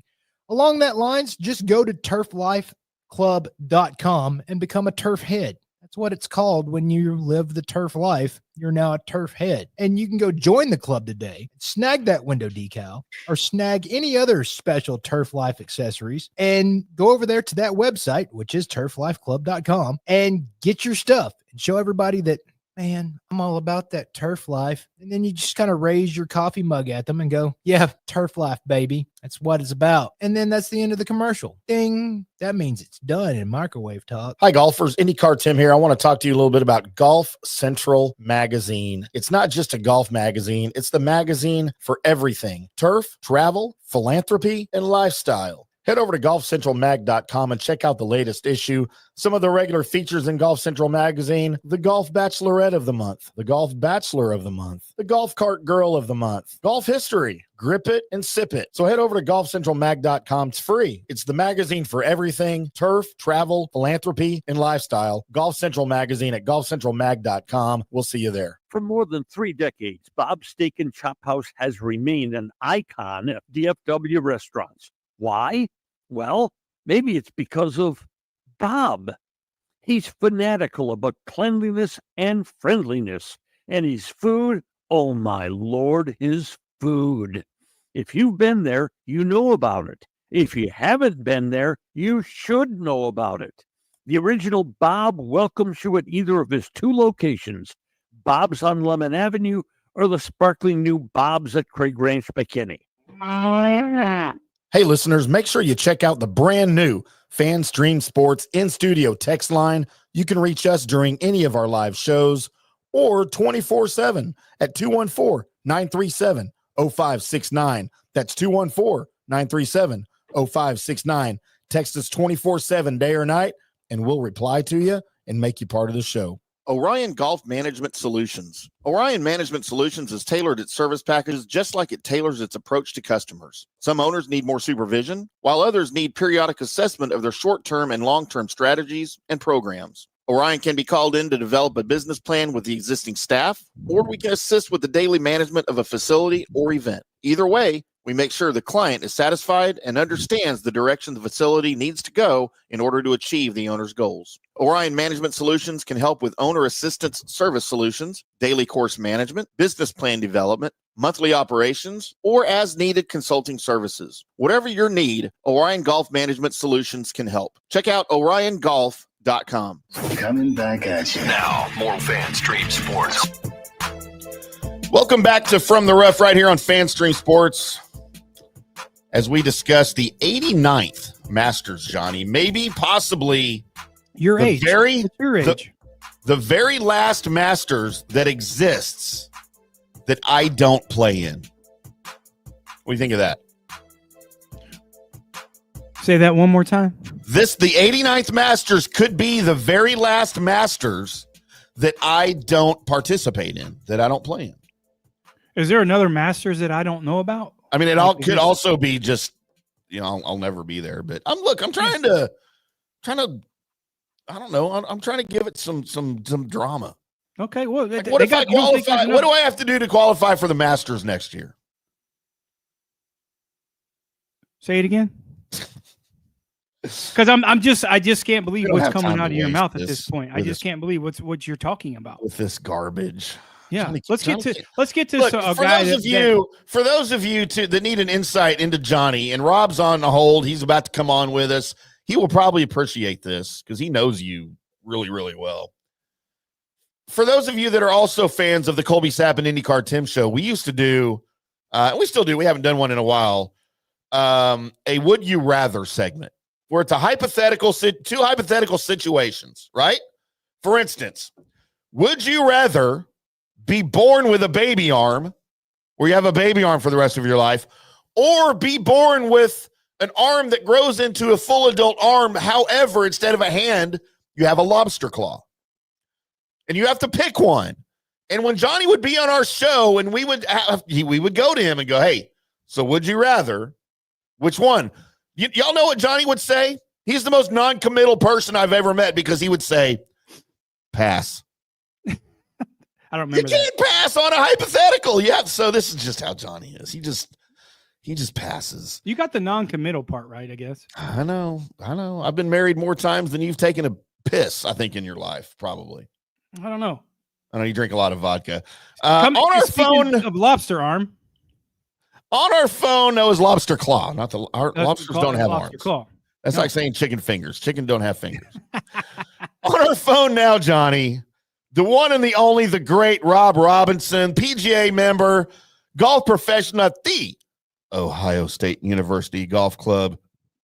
By the way, go blue. From Columbus, Ohio, joins the show. Welcome into the show, Rob Robinson. How are you, buddy? Great now. Thank you, fellas. Hey, I was going to say real quick, though, he can't hold a White Claw with a claw.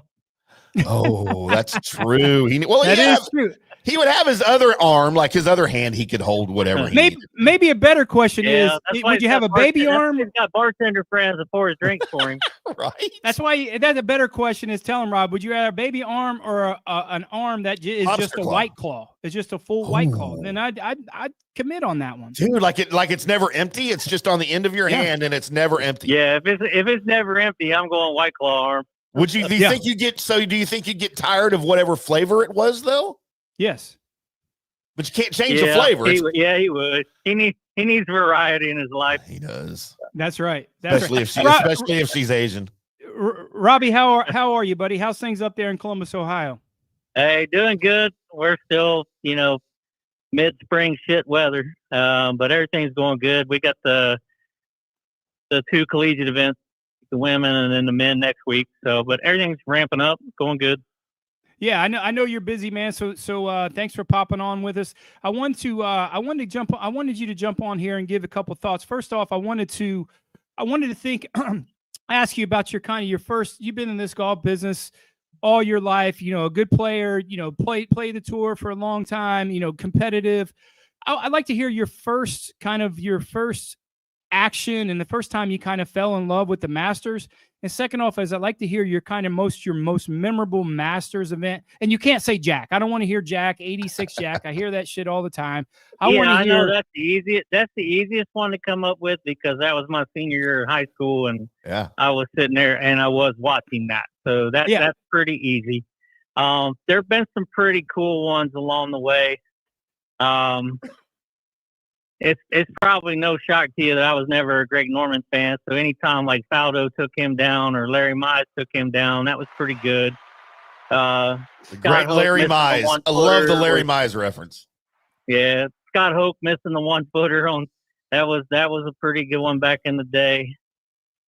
Freddie on the bank, getting it up and down on 12. That's pretty awesome. Love that Masters. You got to always root for Freddie at Augusta. Yep. So. Yeah, there's a ton, and there's been so many good champions and good memories. But just early on playing high school and college golf and stuff, and watching it back in that era, those are some of the ones that stick for me. Yeah, I mean, you before you got to Ohio State, you've been in some very prestigious places as a golf professional, and Murfield Village was one of those places. Jack's place up there in Columbus, Ohio, that holds a memorial. What do you see in terms of reference? I mean, I know Jack tried to model, especially 12, Murfield Village, like Augusta National. Do you see the games of these guys that can win at Augusta, that have won at Augusta, that their games transcends to Murfield Village? Do you see that same type of guy, same type of player that has won at Murfield, but their games is very, very similar, that they can certainly win at Augusta? I mean, Jack kind of turned that over and made Murfield Village a lot like Augusta, especially 12. Do you see somebody that's won Murfield, your time there, that potentially hasn't won hasn't won Augusta yet, the Masters, that potentially could? Well, I would probably think the most recent one that jumps to mind that's one out there is Colin Morikawa, and not that he's necessarily a pick for me, but that he's high ranked up in strokes gained approach. He's considered one of the most prolific iron players, and Augusta's a second shot golf course. So he's always in the conversation of if he could figure it out there. Not sure that this is the week that happens or whatever, but Muirfield does represent a lot of, and we used to always have this thing where we said, like, if Augusta does it, we do it. At Muirfield or Jack. And then there's another place that does that as well, which is Quail Hollow, with Johnny Harris down there in Charlotte, where I was too. And they're very, very similar in their approach to things. So you have Augusta, Quail, and Muirfield, and you watch what goes on there, and it can be an indicator of guys that are going to play well at the Masters each year. Do you think Morikawa's pending divorce is going to hurt him this week? Shut up. This week, You wish. As long as he keeps the dog, he'll be okay. Wow. No, that's a running joke. I got a little hard spot for Morikawa because a couple years ago when he was leading Murfield, and I had him as a bet. He had a 3-shot lead, and he decided to withdraw from the last day. And I always make a joke because he saw me talking to his now wife, his girlfriend, and I think he got scared and decided to withdraw. But I don't blame him. We're all scared of you talking to our he's girlfriends. Not the only. That's not the only guy that's ever done that with you. So, yeah, it's okay. No, hey, Robbie. I know you had being there at the Ohio State University Golf Club there. I know you had a lot of interaction the last few years with an up-and-coming star, Neil Shipley, that played for the Ohio State golf team. I think his, last year playing in the Masters, making the cut, and I think he's really taken advantage of some of his starts and some of the things that, you know, the PGA Tour, Latin America, the Korn Ferry Tour has given him. Do you see anybody in this field, amateur-wise, that could maybe make, you know, well, let's just say make the cut? I don't, you know, we'll eliminate the guys that win the golf tournament as an amateur. You see anybody that maybe could have a performance that a guy like that, you know, well, there from Columbus or from Ohio State, like Neil Shipley? You see anybody there in the amateur side? You know, it's been funny the last couple of years, like with guys like Neil and George Sargent and other stuff like that. And of course, Neil having that day on Sunday with Tiger, and you know, that has kind of trampolined him into a lot of things and opportunities, commercials and different stuff. Now, I don't know that he's been playing all that great. One of the other kids, Max Moldovan, just won down in Brazil, but the cast of amateurs this year, I would actually I don't know that there's one that's going to make the cut, in my opinion.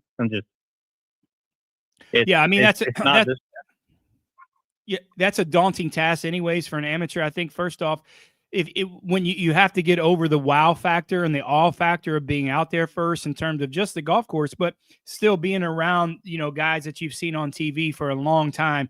That's a lot to take in, and then to get on there and then concentrate on playing golf. That's certainly a daunting task for some of these amateurs going on. I thought Neil handled it great last year.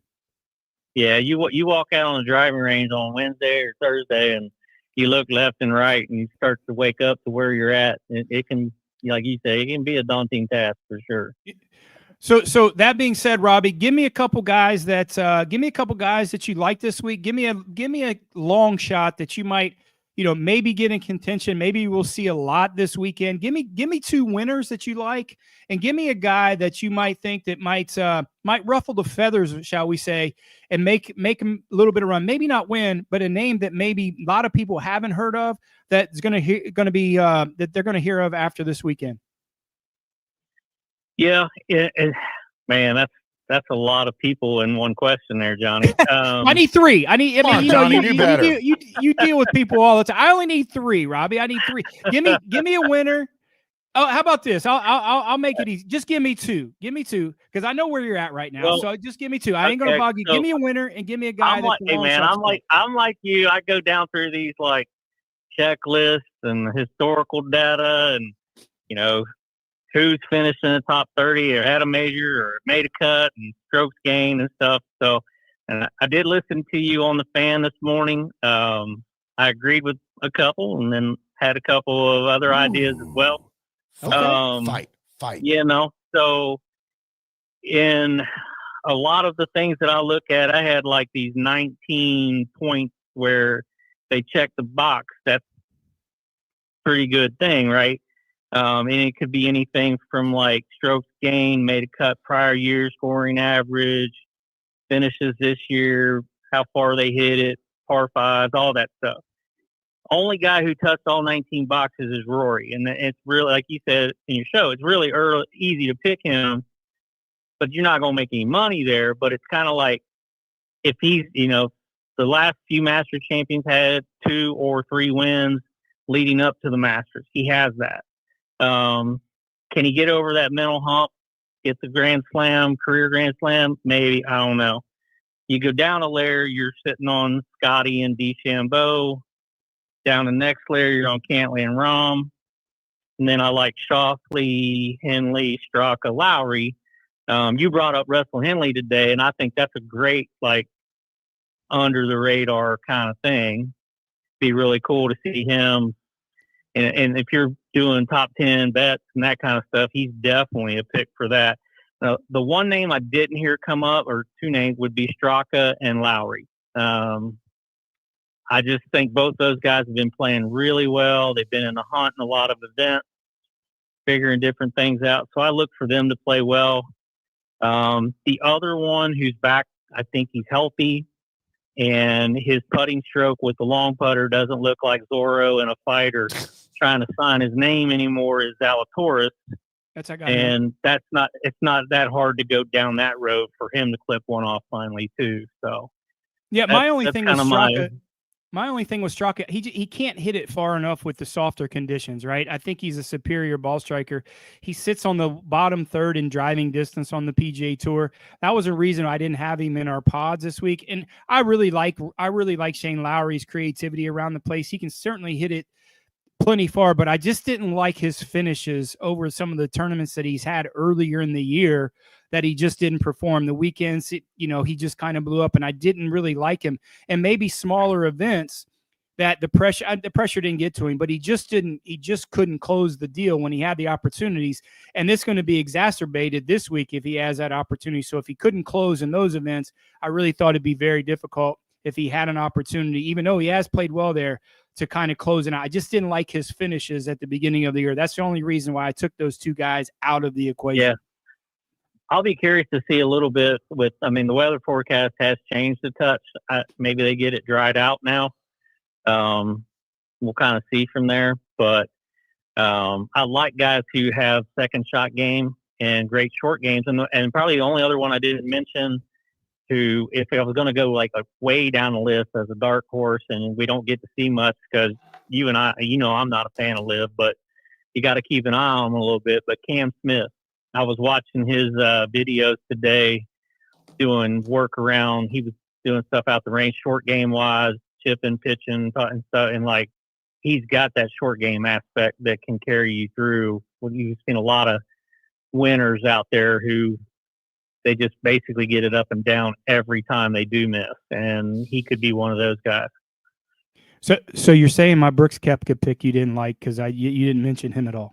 Wow. Well, hey, look, man, he was really having a good day. He was having a good day with his wife and his kids running around out there. I don't know. I just don't feel like he's been even on Live in a relaxed aspect of golf. I don't think he's been playing that well. So isn't that what he does though in regular PGA Tour events? He doesn't seem like he does. He does show up and try to turn it on, but when was the last major he won? Yeah, fair. I'm not saying you're right. So, I think you're wrong, but that's fair. There have been a few majors since he was that guy. Just 2 years ago, right? I wouldn't mind. I'll be honest with you. I wouldn't mind seeing it, and I always root for your picks anyway. That way we can have drinks. But that's right. We're gonna have that anyway. So win or lose, we're gonna do that. We're gonna do that anyways, buddy. But hey, I know you got a busy schedule, brother. I appreciate you popping on, man. Have a great rest of your spring, man, and I'll see you in the next couple of weeks, man. I appreciate you jumping on, and have a great Masters weekend. Oh, absolutely, man. Look forward to seeing you up here. Thank you, Timmy. You betcha. Thank you, Rob. Appreciate your time. All right, see you guys. There he goes, Johnny. Rob Robinson. Boy, he's got insight. I love his insight, man. He's been around. Right? He's been around, man. He's been in some. He's a really good golf professional. He's a really good player. He's been a golf pro at some really cool places. And I respect Rob a lot. I like his insight. And when he starts talking about golf, you could tell he knows exactly what he's talking about. Absolutely. We always love having Rob on. I had to throw in the Go Blue. Sorry. He didn't care. He didn't even. He's like, whatever, man. Yeah. Nah, he didn't. That didn't bother him. Hears him he probably hears that all the time, and he doesn't care. Johnny, during Rob's little spiel there, we did have a bit of breaking news come across the Golf Channel as it pertains to golf in the 2028 Olympics. Statement from the International Golf Federation. The International Golf Federation is thrilled with the IOC Executive Board's decision to approve the addition of a mixed team event to the Golf Olympic program. We look forward to sharing more details next week. So basically, you're going to have individual events already. We already knew that in the 2028 Los Angeles Olympics. But now they are adding a mixed team event. So you're going to have men and women on a team competing against it, which I applaud that. Like, how did we not already have that? Right? Like, absolutely. I don't know how we didn't already have that, but dude, anything to trick up golf in the Olympics and make it not just golf, I'm all for. Well, listen, it's a no-brainer decision. If you can put breakdancing in the Olympics, come on, man. Ballroom dancing was an Olympic sport, Johnny. Ballroom dancing. Give me a break.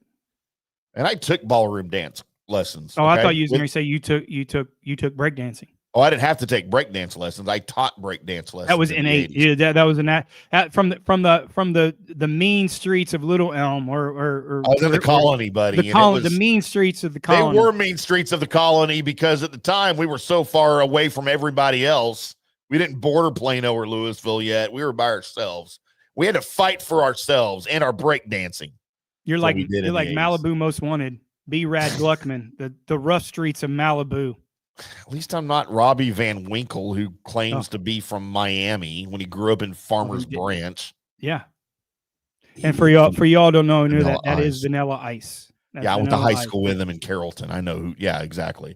And the young people that don't basketball too. And I appreciate y'all young people that do watch the show, but Vanilla Ice may be way past your. But he was.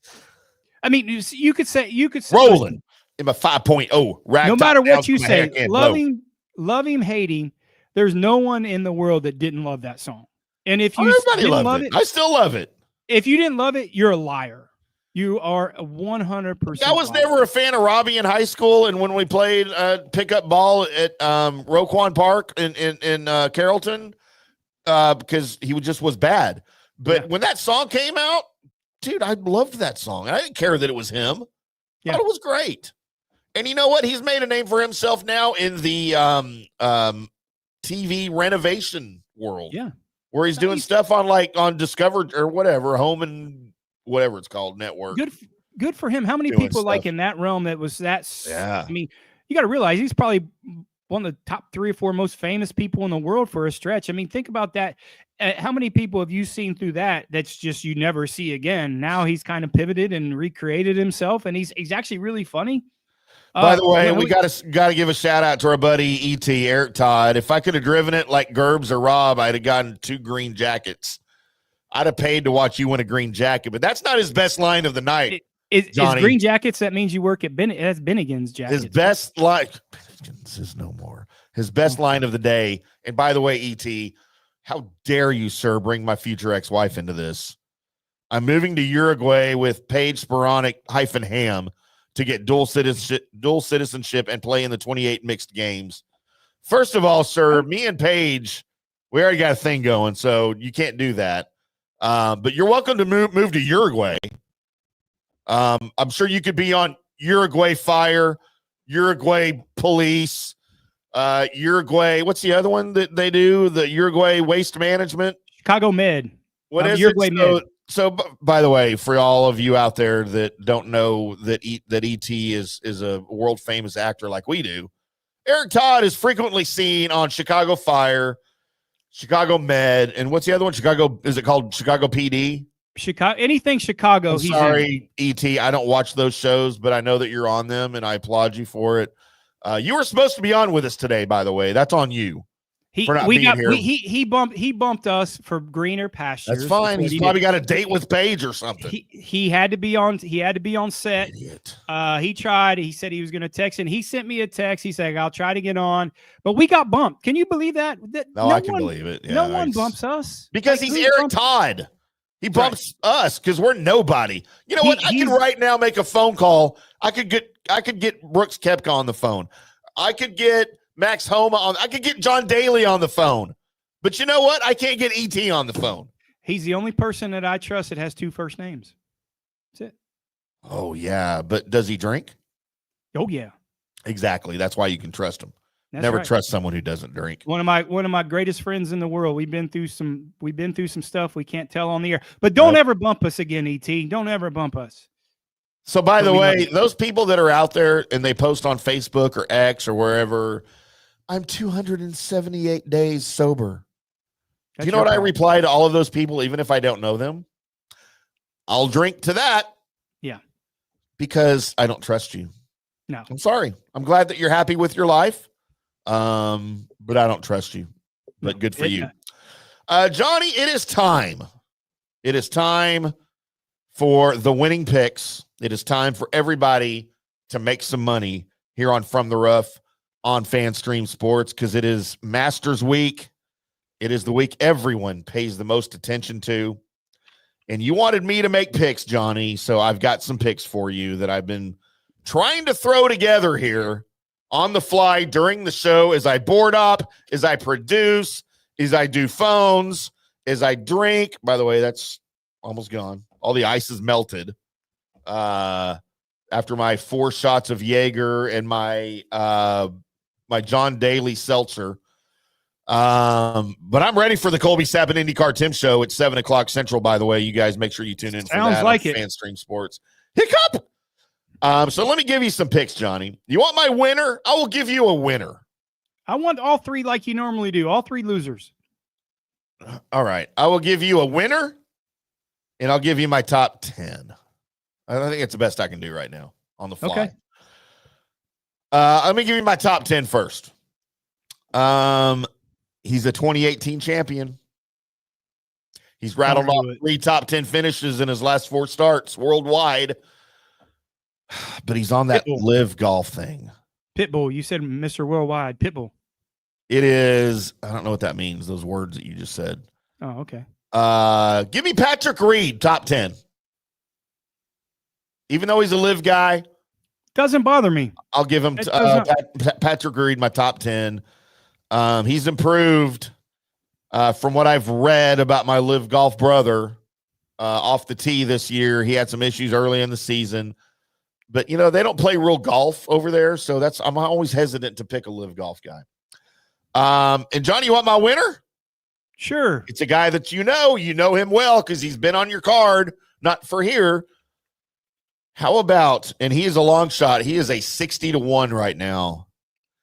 Johnny, bring me the head of Robert McIntyre. Bobby Mack, first out the limo. Mack.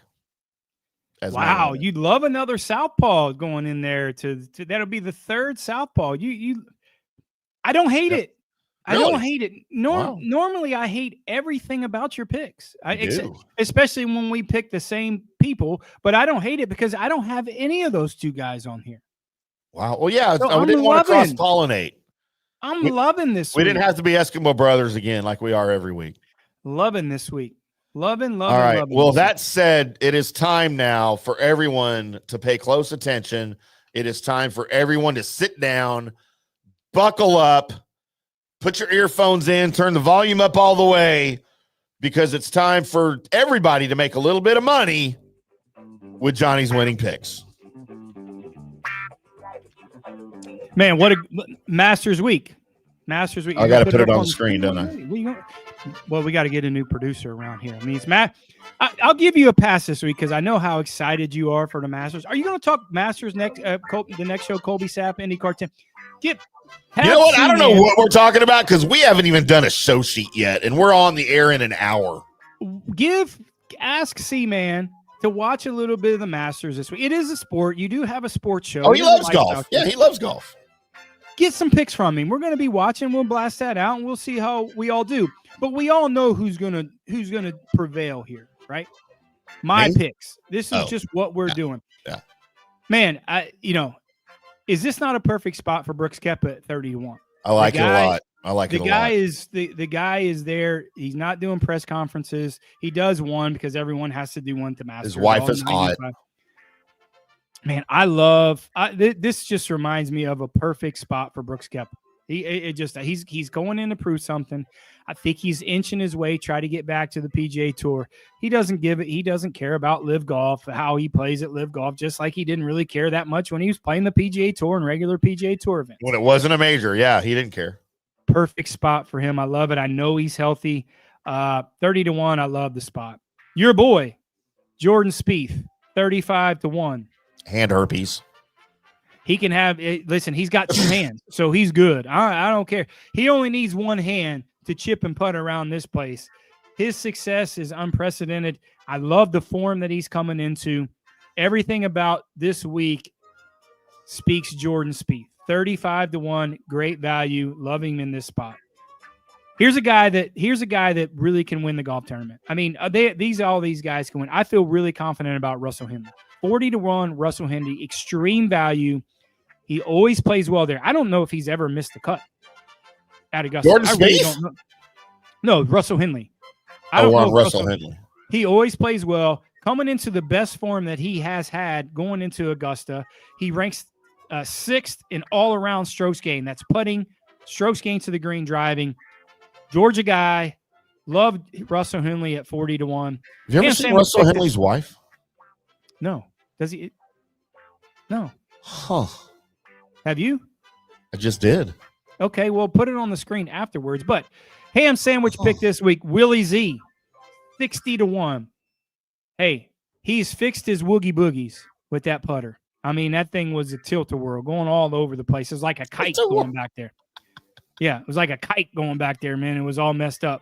But he hits the ball high. He shapes the ball well. I think he's finally healthy. He's got his, like I said, he's got his body. He's healthy. He's added some length.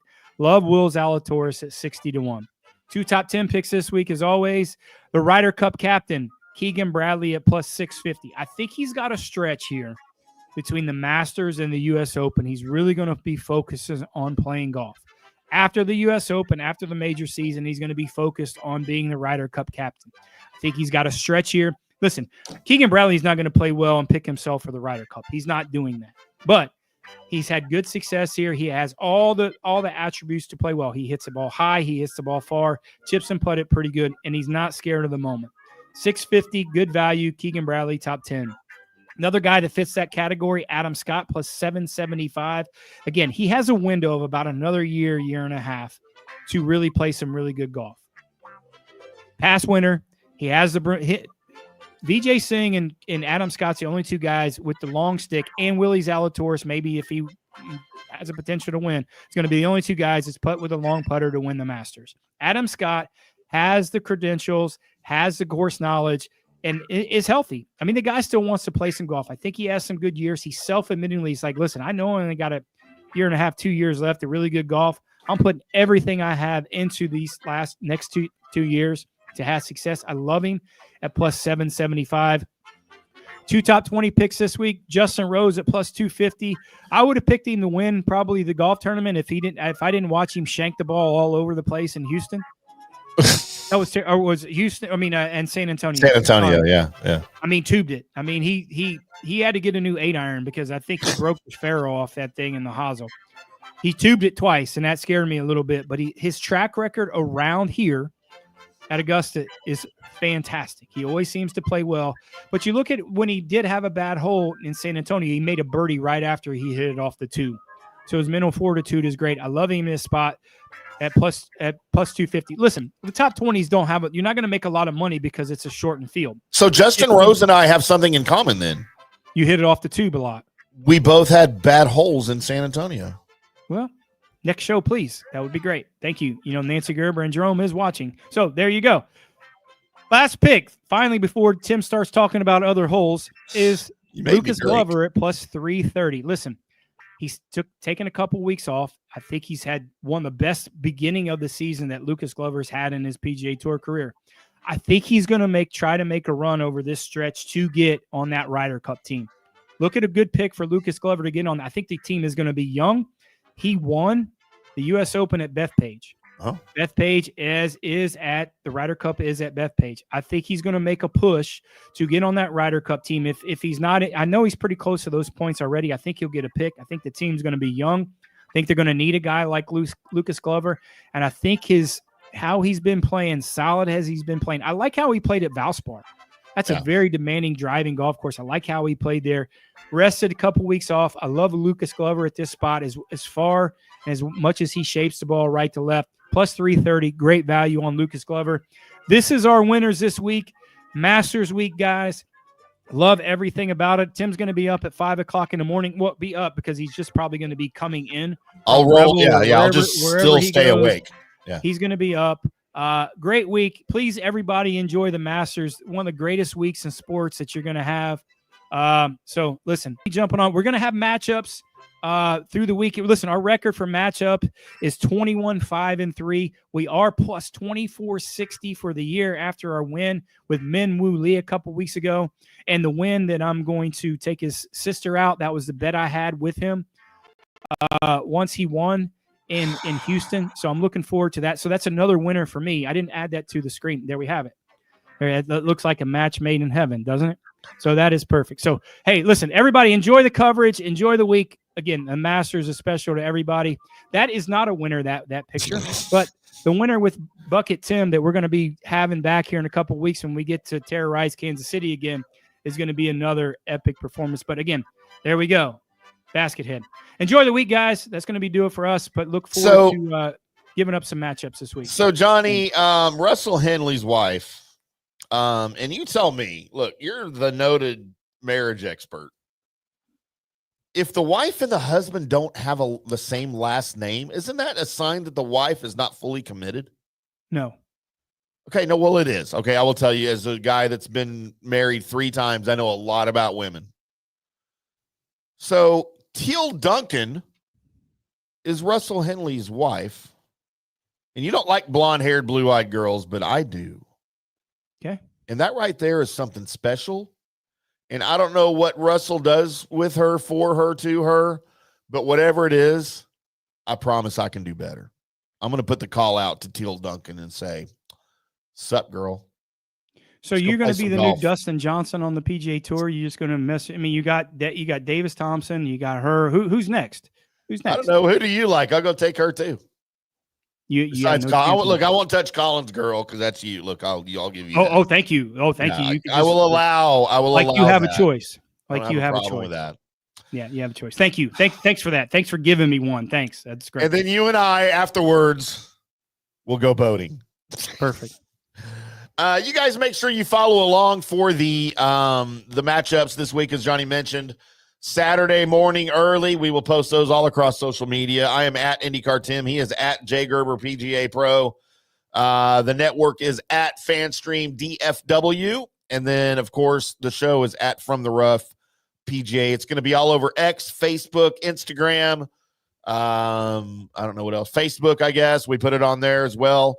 And if I can talk Johnny into it, and if I am not, we'll say 2 sheets to the wind, because I won't be 3, I might be 2 Friday night. If I can talk Johnny into it Saturday morning, we might do a quick hits show live here on FanStream Sports to discuss his matchups. We haven't discussed this off the air. I'm throwing this at him totally fresh, as the kids say, but we'll see, because he always wants to be the one to do a Saturday show. And it's the Masters. It's the 89th Masters. If we were ever going to do one, it might be this week. So y'all stay tuned for that, but look for us. Just follow along on social media. We'll get all of the matchups to you as well to make you some money over the weekend, because that's what Johnny does. And then, of course, I don't know what his schedule is Monday, but at the very least, I will be back with an 89th Masters recap. Probably won't be a 2-hour show when I'm by myself, but for the Masters, it might be an hour. And I normally only do like 30 to 45 minutes when I'm by myself. Where am I at Monday? Well, this was Saturday. I'll be in Kansas City. Monday, I will be in, where am I at Monday? Bogota, Colombia. Maybe. All right. Maybe playing some golf. Where am I? I'm flying somewhere Monday. Where am I at Monday? I don't know. I don't know where you are even after you tell me where you are. I thought you're my agent. I thought you're booking all my stuff. Oh, then you were way wrong, sir, because I don't even know where I'm going to be. How would I know where you're going to be? That's ridiculous. But look for all of that. Look for Johnny's matchups. If you need a recap of Johnny's picks, you can go find it on social media. We post it every Wednesday morning on X, Facebook, Threads, Blue Sky, Instagram, and all of that stuff for you guys. So you have plenty of time. And, we still have another, we have 12 hours. I'm sorry. We have 10 hours before tee times, teeing off for the 89th Masters. I will be up early, or I will just stay up depending on which way it goes tonight after the Colby Sapp and IndyCarTim show. I never know until it happens. If anybody wants to wager, he'll be coming in. So that's the lock of the year right there. It is the lock of the year right there. What are the odds? Like, you're just going to be like minus 270, right? How drunk are you? We will do it all again on Monday to recap the 89th Masters, boys and girls. Make sure you look again for the matchups this week. We want to make you some money. Until Monday, enjoy the Masters.